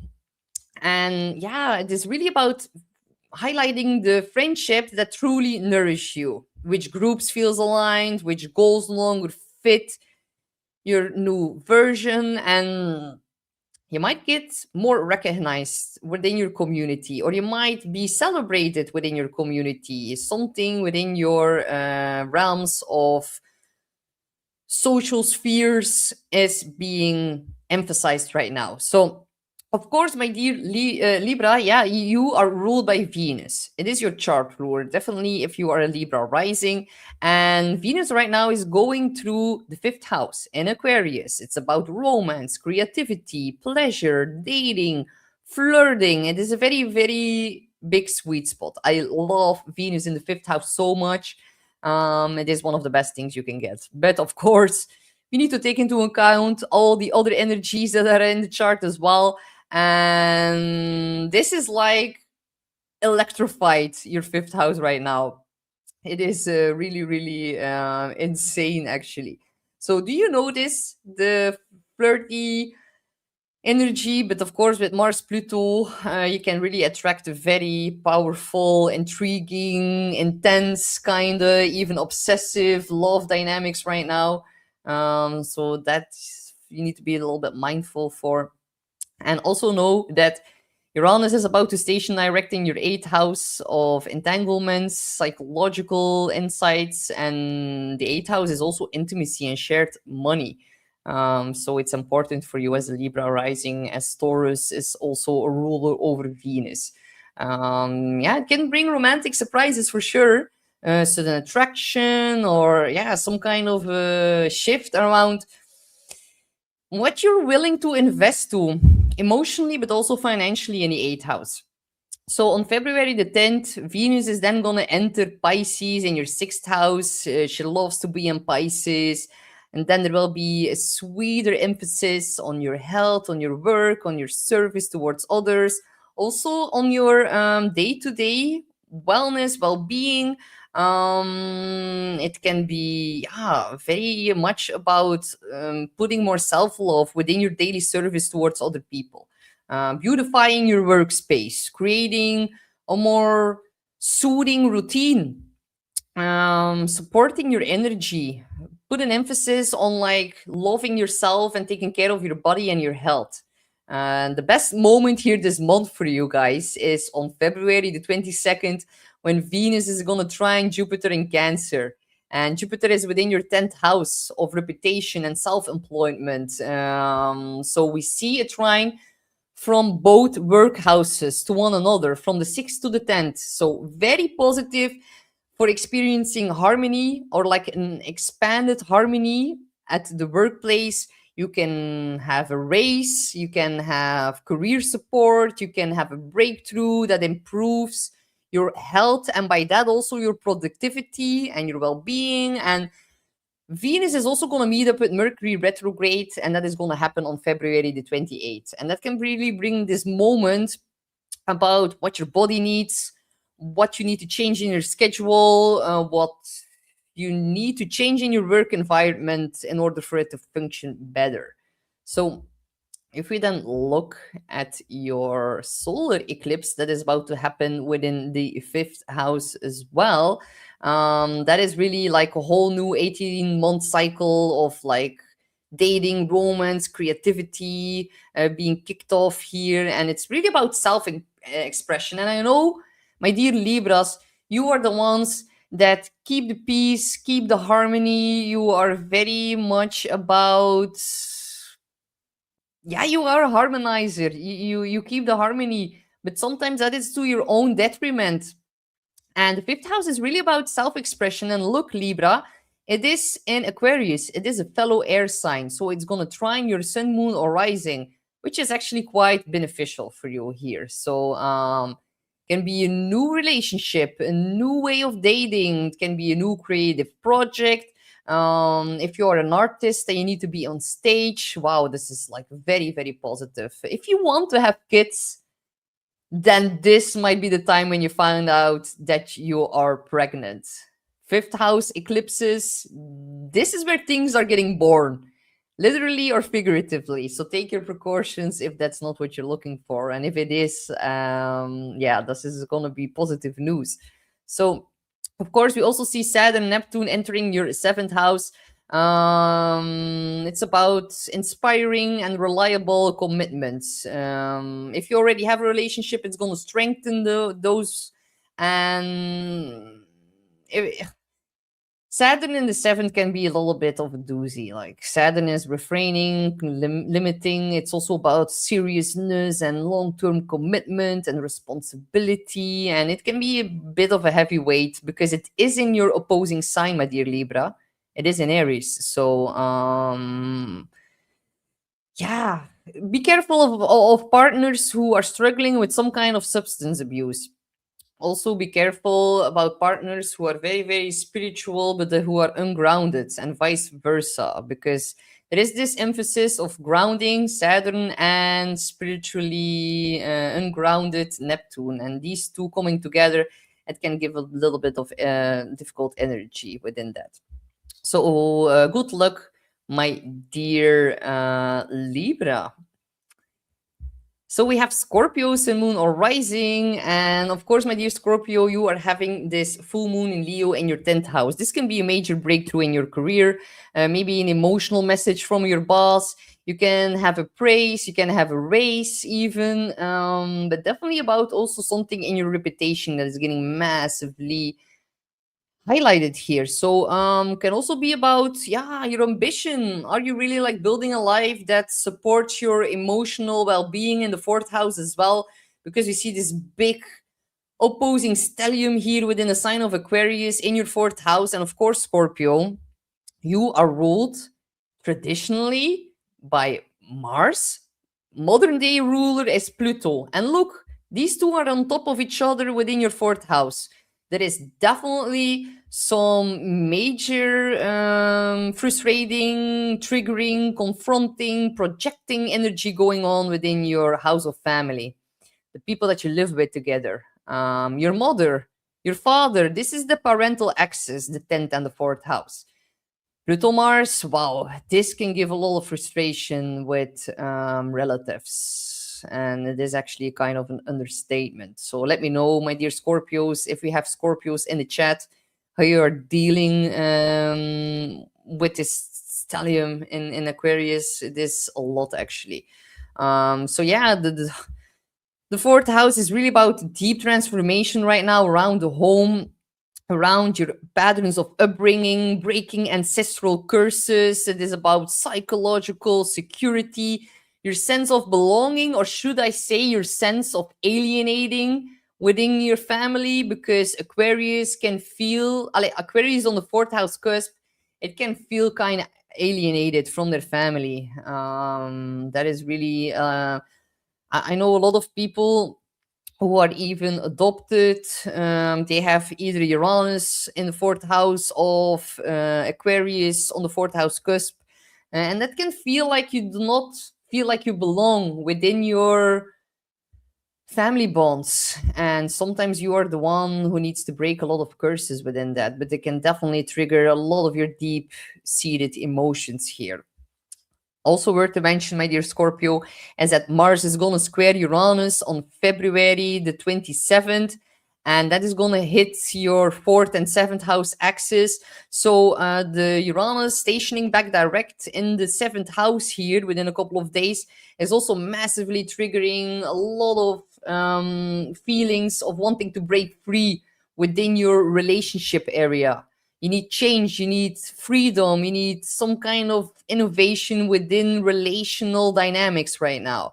Mars square Uranus by the end of February is gonna highlight that even stronger. So there can be some kind of clash between your emotional instinct, the fourth house, and then someone else's expectations, the seventh house, and it can be a bit difficult to handle. So it can be about arguments, about like living arrangements, or there can be certain changes within the dynamics within your relationship. There can also be some kind of pressure around moving, or like we need to talk, some kind of destined moment that cannot be avoided. So you might need to do some physical exercise to channel the energy of Mars here. Of course, you're also going to have a solar eclipse by the middle of February, and the solar eclipse is going to happen also, of course, in your fourth house. So all the themes that I've just mentioned are going to get a massive fate acceleration by the eclipses in your fourth house, and you can even move quite unexpectedly with the square to Uranus in the seventh. You might break up with a partner, you might move in with a partner, and definitely with Mars in the mix here in your fourth house, there can be some frustrating energy being found at home. You might need to cleanse your home. You might need to work out in your home to channel the energy of Mars, use it in a conscious way, and just like clean up the mess. Like we all need to, we all want to change the world, but maybe we need to start by cleaning out our own drawer first. And I think that is a very good energy here. The seventh house can definitely also give like some kind of upheaval with partnerships, people that you are either like in a very close one-on-one connection with. They can predict, like, they can behave a little bit unpredictable and out of the ordinary. And that is going to cause some kind of change within your emotions, or how you look at them in some kind of way. Um, Saturn and Neptune are entering your sixth house, and this is what I want to give out a warning for my dear Scorpios, because having these two bad boys within your sixth house of health, you might need to be very, very mindful and giving a lot of attention to the subtle clues that your body is giving to you right now. Because if you're not going to fix them, or if you're not going to listen to them, they might become very not subtle anymore whenever Saturn moves along in the sixth house. Be careful about joints, teeth, bones. Also, Aries rules over the head, but more like the outside of the head. Forehead, eyes, teeth, Saturn also teeth. Yeah, there is some kind of tension here. And with Chiron in the sixth house as well, you guys really need to be maybe doing an extra checkup, maybe doing a second opinion. It might be very beneficial to look into health matters here with these two conjuncting into the sixth house. So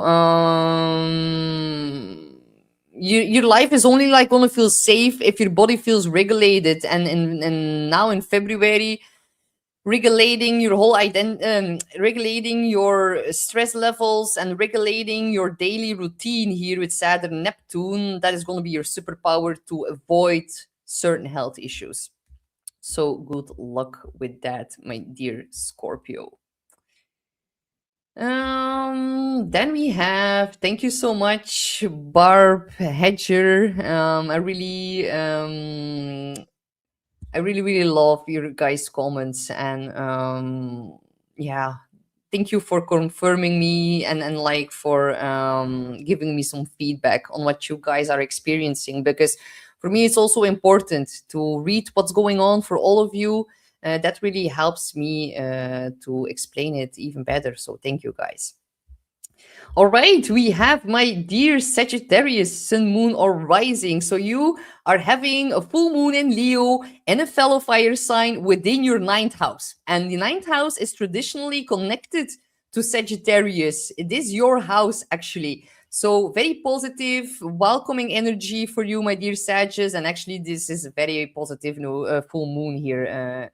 And yeah, the ninth, of course, it is connected to Sag energy, even though we have Leo on the cusp. But the ninth is about travel, education, publishing, making big announcements, very spiritual house. It is your connection to God, the Buddha, all of that, meditation. Of course, the unseen realms and spirituality lies in the 12th, but the ninth house is also very spiritual. It's about gurus and mentors and teachers, very supportive energy here. So you might actually find, my dear Sag, that you get energized more than other signs during this full moon. And something reaches some kind of peak or culmination. It can be a trip, it can be a course, a certification, some kind of legal matter within the ninth house. Or you can just simply shed a certain belief that you've outgrown. Mindset is also found in the ninth. So also, of course, your chart ruler Jupiter is still going retrograde until March within your eighth house. And that is, of course, about shared resources. And then whenever planets go retrograde, it's about reassessing the current themes that I'm mentioning right now. So it's really about renegotiations in regards to finances with your partner or business partners. You might be waiting on some money or waiting to invest new money. You might be processing a lot of emotional attachments, because the eighth house is about financial, emotional, and sexual entanglements to other people. Jupiter is actually having an amplifying effect. Of course, it's your chart ruler. You know what Jupiter is about, probably.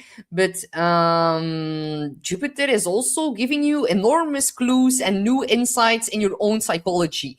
Whenever I had Jupiter through the eighth house, it really brought me so many new clarity on regards what motivates me, what triggers me, why I have certain reactions to certain triggers, and Jupiter is healing that. And maybe Jupiter is amplifying or like exaggerating the triggers a little bit, but it's to make you feel or make you become aware of what you need to change within the eighth house. This is really about very, very deep energy here in the eighth, and it can be very, very freeing to have Jupiter there and to become aware of your own shadow side and to really transform that within the eighth house. Also, note that Jupiter will trine Mercury on February the 16th, and then it can be about a lot of productive conversations around your home, because Mercury will then be in Pisces in your fourth house. Emotional security, maybe even investments, maybe contracts about real estate can come up as well. And then on February the 22nd, Venus is going to trine Jupiter from your fourth house to the eighth house. Oh my God, this is so positive. It can be about emotional support coming in, money from family coming in, some kind of financial help, a sense of being protected and held emotionally and financially, because the fourth and the eighth are aligning. That is going to be an interesting time for you. Just be a little bit mindful, because Mercury is going to go retrograde by the end of February, so don't go too crazy on investments within the eighth house. Jupiter is retrograde, Mercury is going to be retrograde.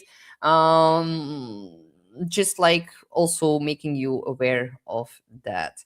And then, of course, if we look at the solar eclipse for you guys, then we can see that this one is going to activate your third house.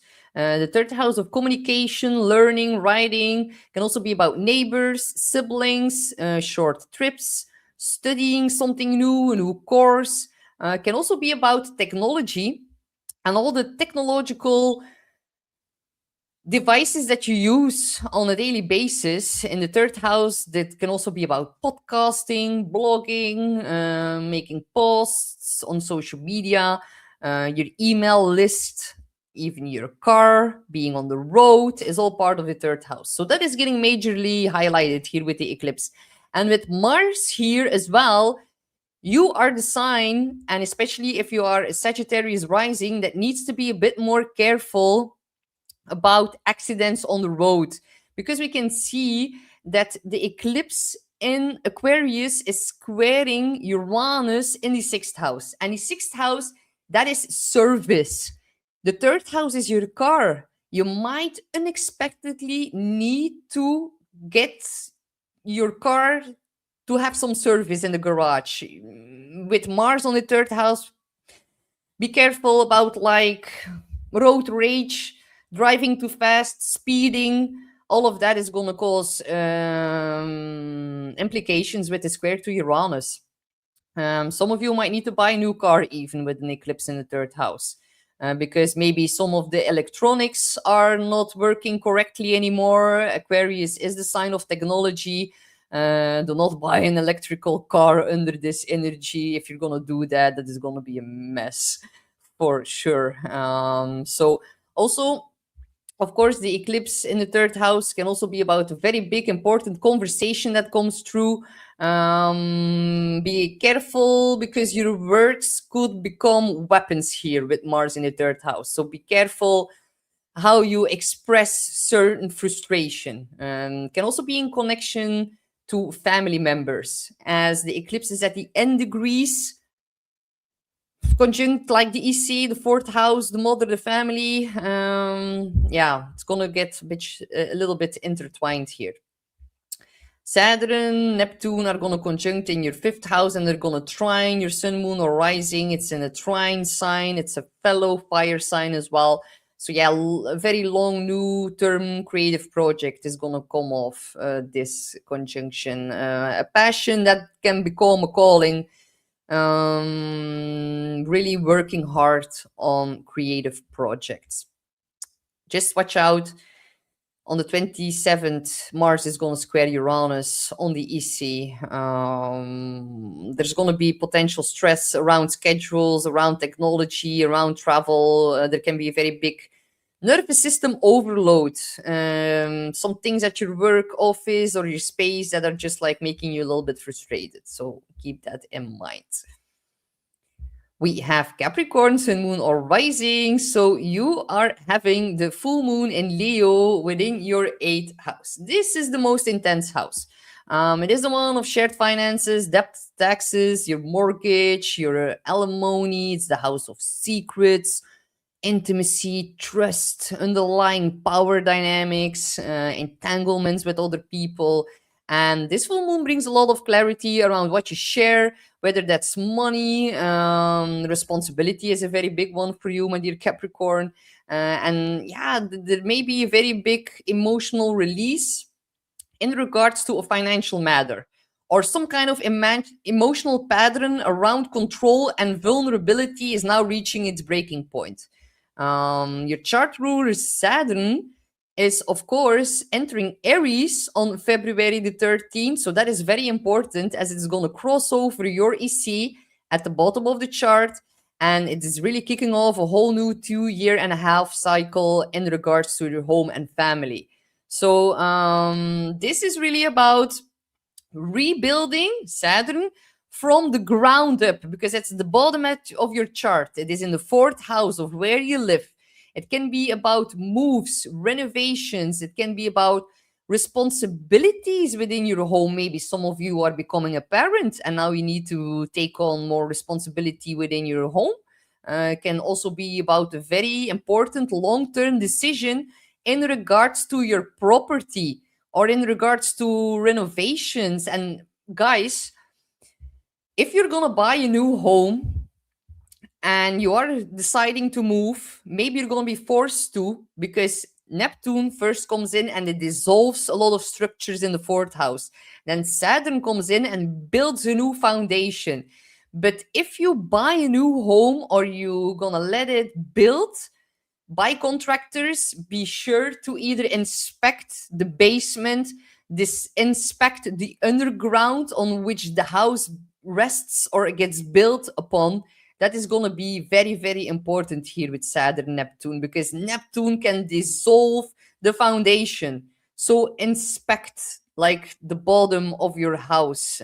Sometimes the astrological chart can be very, very profoundly how it resonates in real life. This is the bottom of the chart. Check the bottom of your house before you buy someone new. Buy a new house, but do not do it without inspecting that. So yeah, then we're gonna look at the solar eclipse for you, and that is also gonna happen within your 2nd house of finances. So the 2nd house is income, your self-worth, your streams of income, your values, your skills and talents, and also your resources. The 2nd house is actually what feeds you. The possessions and the things that are feeding your mouth. That is the 2nd house. So a very long-term reset around how you earn, what you're willing to exchange your time and energy for. You might change your prices. You might add a new stream of income. You might have a very big shift in your values, which leads to a whole new way of earning your income.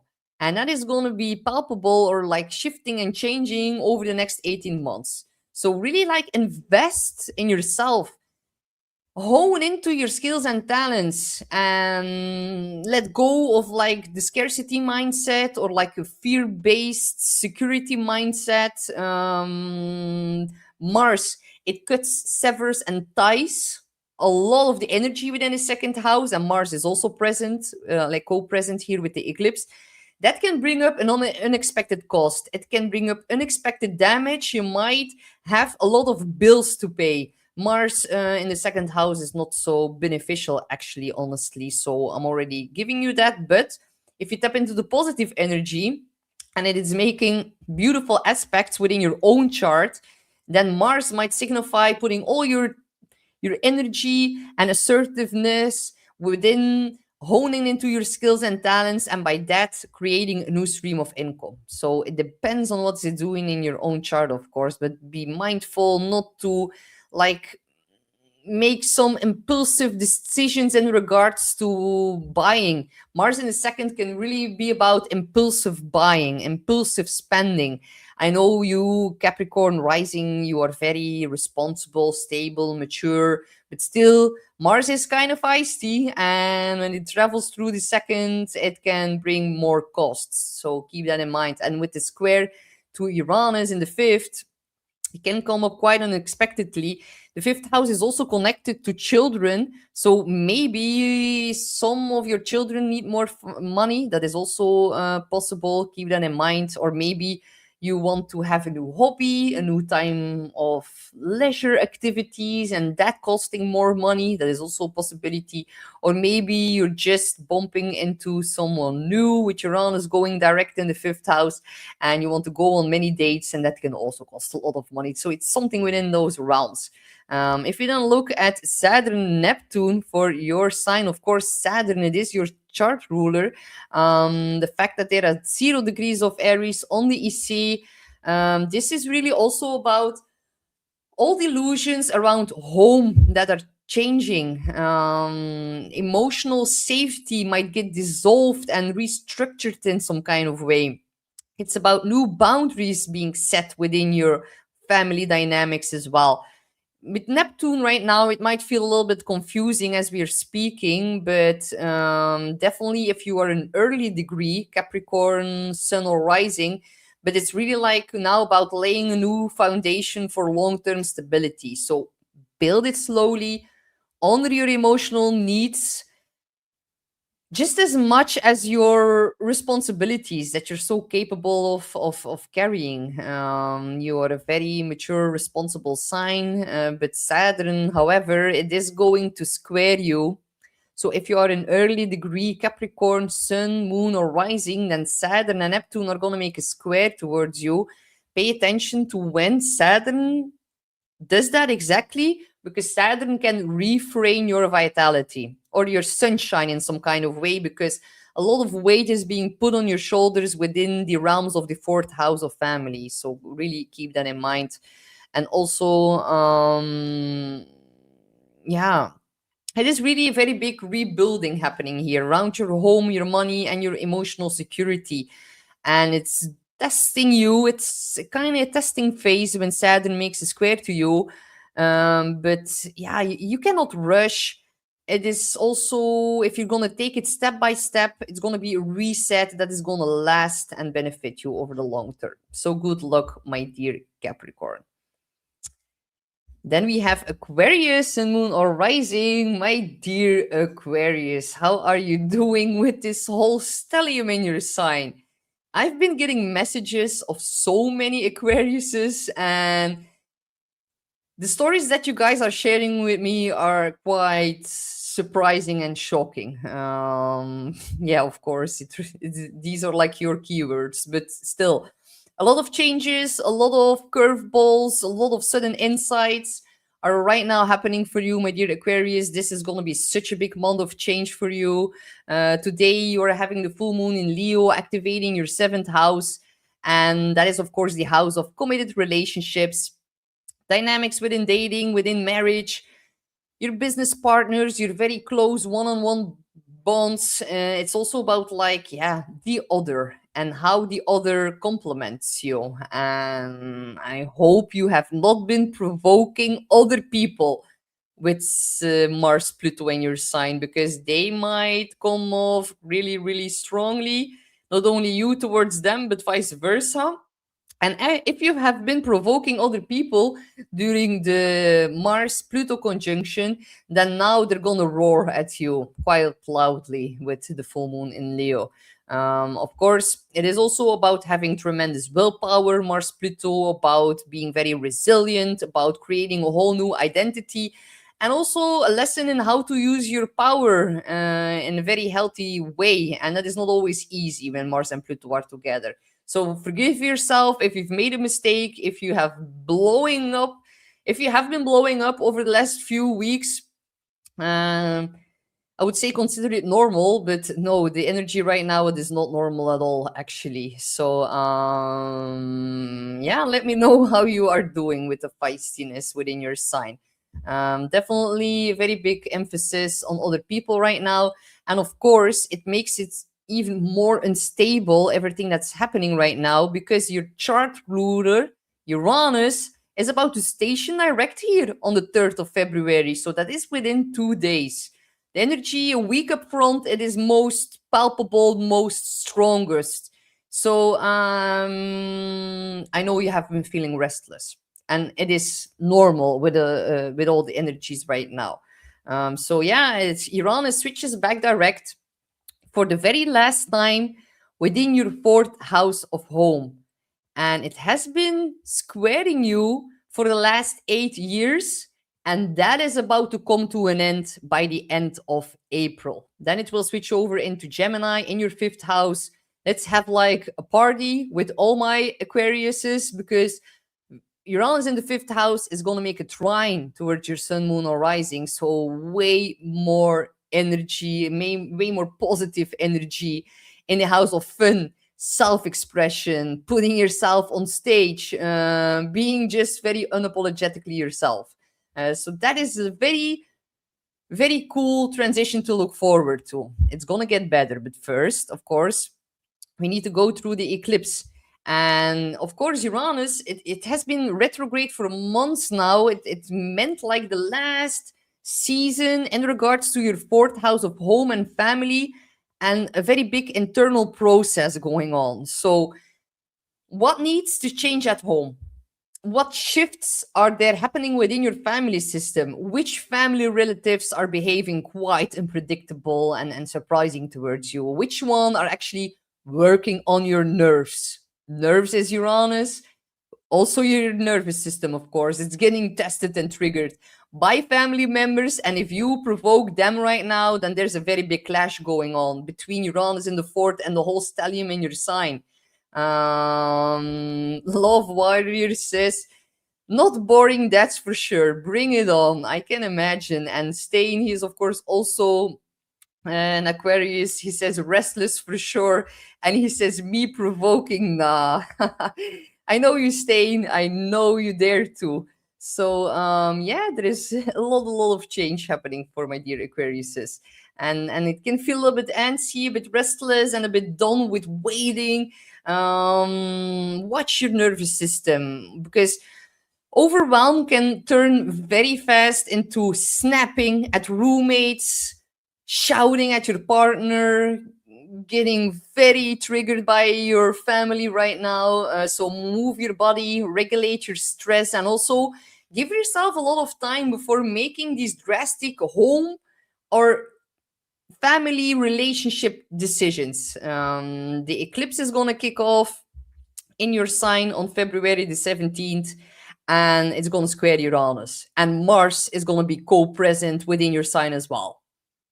If the switch is not going to flip, then it's never going to happen. And if it happens, forgive yourself, give yourself ample of time. And Lakeside Laura says, I miss my Aquarius mother. She had out their humor. Yes, I love Aquarius. They are so different and ahead of their time, thinking outside of the box. They come up with so many solutions at the right time, and they don't even know sometimes where it comes from, but they have such a cool connection to Uranus, the liberator, the one that really brings a lot of insights. And it's about also rewiring the mental brain whenever Uranus shifts into Gemini soon. So, my dear Aquariuses, you are even going to get more weird, and we all need to follow your example, because the North Node is going to enter Aquarius on July the 26th, so also within your sign. We all are collectively pushed towards embracing our uniqueness, embracing our unique quirks. Aquarius also is, of course, related to like the things that are out there in the sky, star seeds, frequencies, all of that is really connected to Aquarius, and I love that sign very, very much. So yeah, we love weird, lol. That is very, very true, Laura. We all need to learn a lot of lessons from Aquariuses in the next year and a half, starting by the end of July. So, of course, Aquarius, an eclipse in your sign, it is about your body, your identity, your confidence. It's about a whole new direction in your life. You can change something about your appearance. Although, however, I do not recommend to do that during 3 days before and after an eclipse. And this is like a major identity reboot, one that is going to shape you up until like the next 18 months, until the beginning of 2028. Then we're going to have the last eclipse in Aquarius. And next summer, in 2027, we're gonna see the longest eclipse in Leo playing out in your opposite sign. So that is also something to really look forward to. But still, because this eclipse squares Uranus in your fourth house, it's really about like personal freedom versus your family roles and what your family expects of you. Stability within the home is nowhere to be found. And if that's the case, just know that it's this energy that is being injected within your home right now. So, Saturn and Neptune are also together now, conjunct in your third house. And that is really about like a new serious commitment to writing, speaking, creating content, studying something new that is going to benefit you over the next 36 years. Important conversations with your siblings.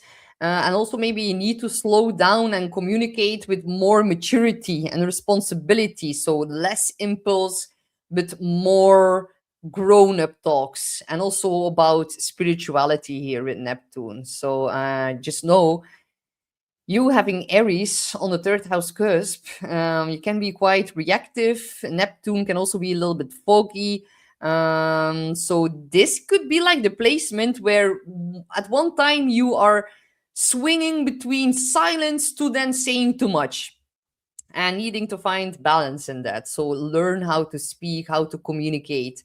And also, Aquarius, be mindful on February the 27th, because then Mars will make an exact square to Uranus in your fourth house. Do not trip over the carpet in your house.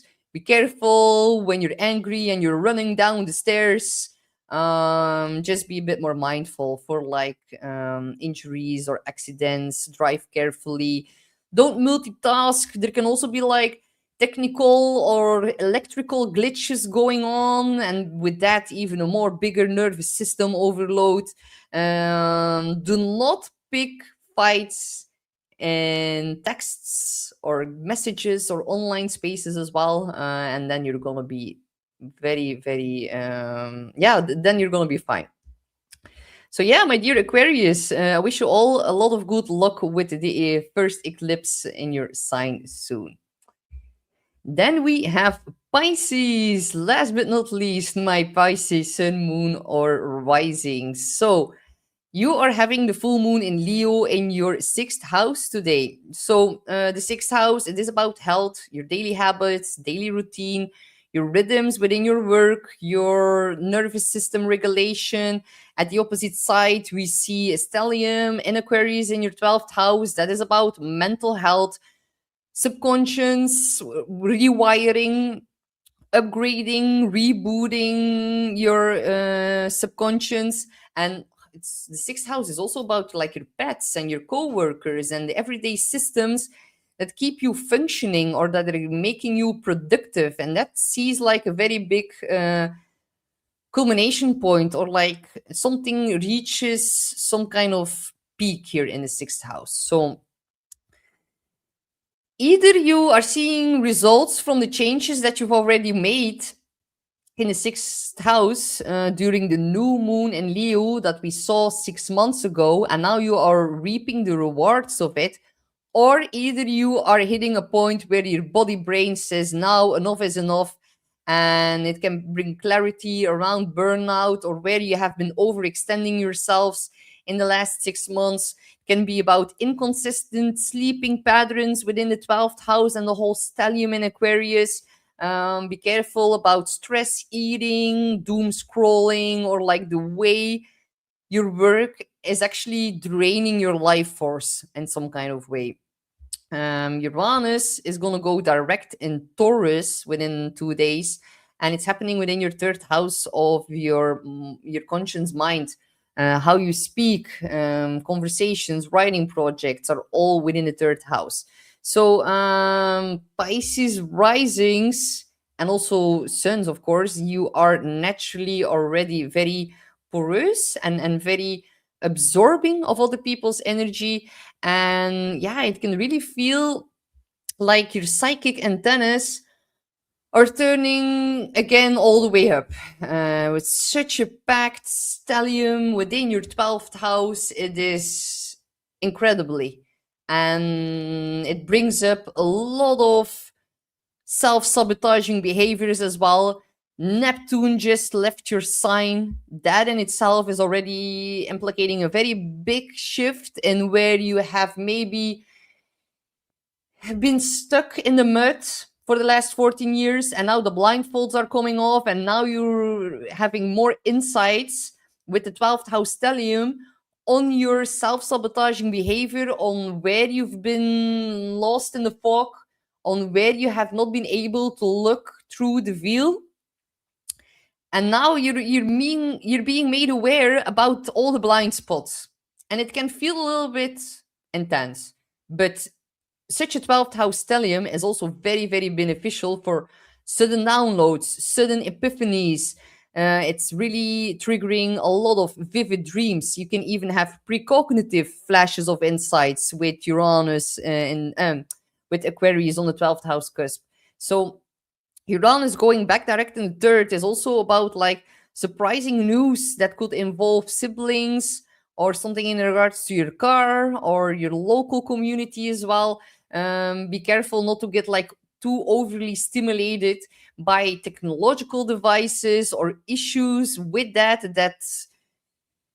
maybe force you to change system in some kind of way with the sixth house, or maybe they need service, or maybe you need to buy something new. That is also possible within the third house. And also the 12th house planets, they are squaring Uranus the entire month. So the entire month there's going to be some kind of tension to or between what is like happening in the ether or the unseen realms within 12th house and what's happening in your real life, and especially within like your local environment, your family as well. Uranus is conjunct to EC. It can be about your emotions, and also the 12th house is very deep. It's about healing and final endings, and you can make a very big shift within your subconscious patterns and breaking free from that. That is like very big energy here, but definitely a very big emphasis on balancing out your mental and your physical health, and finding some kind of spiritual practice that releases your stress or coping mechanisms. That is going to be very beneficial. So yeah, ground your energy, take long walks, salt baths, breath work, incense, nervous system regulation.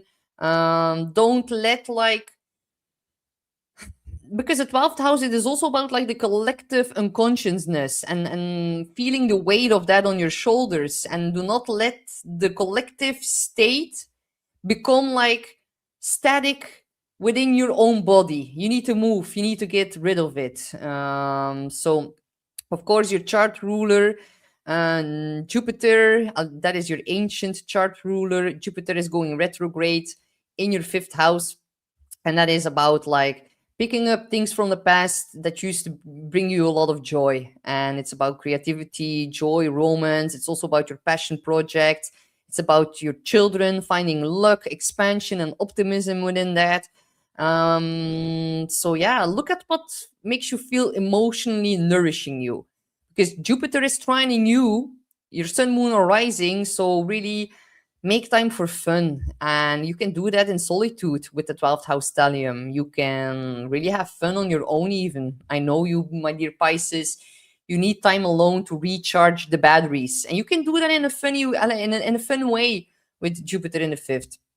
So yeah, these are water trines, and we're going to see more water trines because Mercury will trine Jupiter on February the 16th, and Mercury will be in your sign. So it brings clarity, new creative ideas with the trine to Jupiter. Can be about positive conversations, supportive news that is tied to your romance and your children. And then on February the 22nd, Venus is going to trine Jupiter. So Venus will also come into your sign quite soon on February the 8th. So this is one of the sweetest aspects of the month. And Venus ingressing into your sign, your charm is being magnified. You and your own identity, you're being protected also by Venus. People are more easily attracted towards you. You can receive more love from other people, or you exude more love, and it's really about unconditional love as well. So yeah, the trine between Venus and Jupiter on the 22nd, that is like one of the best aspects of the entire month. So can be about creative breakthroughs, can be themes of pregnancies or children coming up and good news and all of that. Or there can be some kind of a feeling of like, okay, I finally feel more aligned now. Definitely Saturn will be out of your sign on February the 13th. Neptune is out of your sign, and then the whole stellium comes into Pisces. So then it's your time to really shine and go through this big identity reboot. In the meanwhile, Neptune, it is your modern day ruler. It has just made like a historic move back into Aries, and it's preparing to conjunct with Saturn on the 20th. So this is like massive for Pisces. It really changes like the entire tone of your intuition, and you already can start to feel that. Instead of like floating and imagining and dissolving and healing and meditating, Neptune now in Aries, it's asking you to act on your dream. Faith is becoming your courage, and intuition actually becomes the initiative. It is about pioneering, taking the lead, and vision. Neptune becomes embodiment, Aries, and it's in your second house of finances. Whenever Saturn enters into the second house, you always need to be a bit careful about budgeting and your spending behavior. Saturn can put a limiting effect on the second house of finances, and also skills and self-worth. So you already been through a very big lesson for the past 14 years with Neptune in your sign.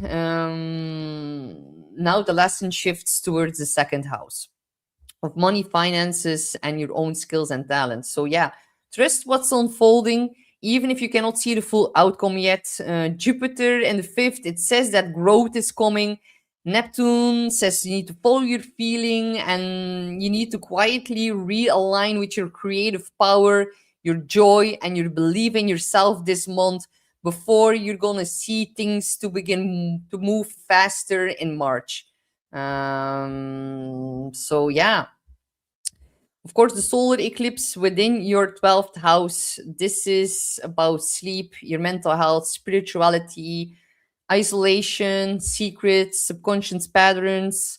It's also about energetic attachments and the unseen world. So, this can be yet again another massive spiritual awakening, a very big spike in your intuition, and it can also signify like the end of a karmic cycle and a new one kicking off. If you feel more tired with the eclipse in the 12th house, give in to that, listen to the subtle cues of your body. There can also be like this very quiet and subtle goodbye to a certain habit, a self sabotaging pattern, a certain situation, or an old version of yourself. And if you are in therapy and if you work together with someone who counsels you, there can be a lot of breakthroughs in therapy. Like This is like a very good eclipse to either do soul retrieval work, to do hypnosis therapy, something that rewires your unconscious patterns and having breakthroughs in them. This is a big house of healing, and it's also about the angelic realm and your spirit guides and prophetic dreams and healing. And just be sure not to, if you isolate, be sure not to escape, but do it to recharge the batteries. There is a difference in that. And I know you, my dear Pisces, you know what I'm meaning, what the meaning is by that. So February the 6th, Mercury enters your sign. February the 10th, Venus enters your sign. It's all lighting up your first house, about your confidence and more presence, more appearance, more personal magnetism. This is really about glowing up. But then also put in mind, my dear Pisces, is that by the end of February, you're going to have exactly on February the 26th a Mercury retrograde, and it's going to start at 22 degrees and it's going to go back to 8 degrees. So this is very important. If you have important planets or angles around 22 degrees or 8 degrees, then you are in the direct line of fire of the Mercury retrograde. So this is really when things can get a little bit foggy during the end of the month. Not because you are doing anything wrong, but the universe is actually forcing you to feel your way to the truth. And it can be a little bit about mixed signals. It can also be about exes returning from the past. Do not mess up your life and go back to an ex from the past. Neptune is out of your sign. Please do not do that. We need to get rid of the past. It's also going to be about misunderstandings, about how you're coming across, because Pisces is about our emotions. And Mercury is about how we speak. And we all know that we as a collective are not really advanced at speaking about our emotions. So it's definitely a collective challenge or assignment for us to tap into that and to get better at it. But you, of course, my dear Pisces, it happens in your sign. There can also be some kind of confusion coming up of like, I thought that I wanted that, but now I'm not quite sure. So wait until the end of the Mercury retrograde, and that will be on the 20th of March. Then we also, of course, have the shadow zone, but the exact retrograde is from the 26th of February until the 20th of March. And also note that on February the 28th, Mercury retrograde will be conjunct Venus, and that is going to bring a very powerful mirroring moment. Someone can affirm you in a very sweet kind of way that makes you feel seen and heard and loved. A connection from the past can return. You can, yeah, you can then like have a bit more of a realization, but still you're in review mode. So do not make any big decisions. Do not make irreversible choices about your appearance, about your relationship status, or like major life directions until all of the dust settles in March. Really use it as like a very big reflection phase on your emotions. So yeah, I think that was it for my dear Pisces risings. And yeah, if you guys have any more questions, be sure to put them in the comments. And of course, if I'm done with the video, I'm gonna read them all. And also, don't forget, if you want, you can also book in a session with me at beyondmystic.net. You can find me within the consultation, on the consultation page, of course. And if you want to have something very cool to look at, JC and Janine are also going to do the new Wu-Fi monthly forecast of 2026. And it's actually a very important one, as it's such a big, profound astrological month of 2026. So make sure to check that out. You can also look at it at the pay-per-view section here. And also do not forget that tomorrow we're also seeing, of course, a new episode of the Beyond Critical show with Max here. And I'm really, really looking forward to seeing you all quite soon again for my weekly video here on Tuesday at noon. So I'm wishing you all the best in this spectacular month of 2026. And be sure to let me know how this is all going to be unfolding for each and every one of you. And just surrender, go with the flow. Try not to force things right now. Everything will fall into place more during the summer months for the Northern Hemisphere. So, yeah, it is really about grounding our identity, grounding our new visions into reality right now. And thank you guys all so much. And thank you for the really, really sweet comments. I love each and every one of you, and I'm looking very much forward to seeing you all back soon. So I'm wishing you a beautiful Sunday, and see you soon. Bye bye.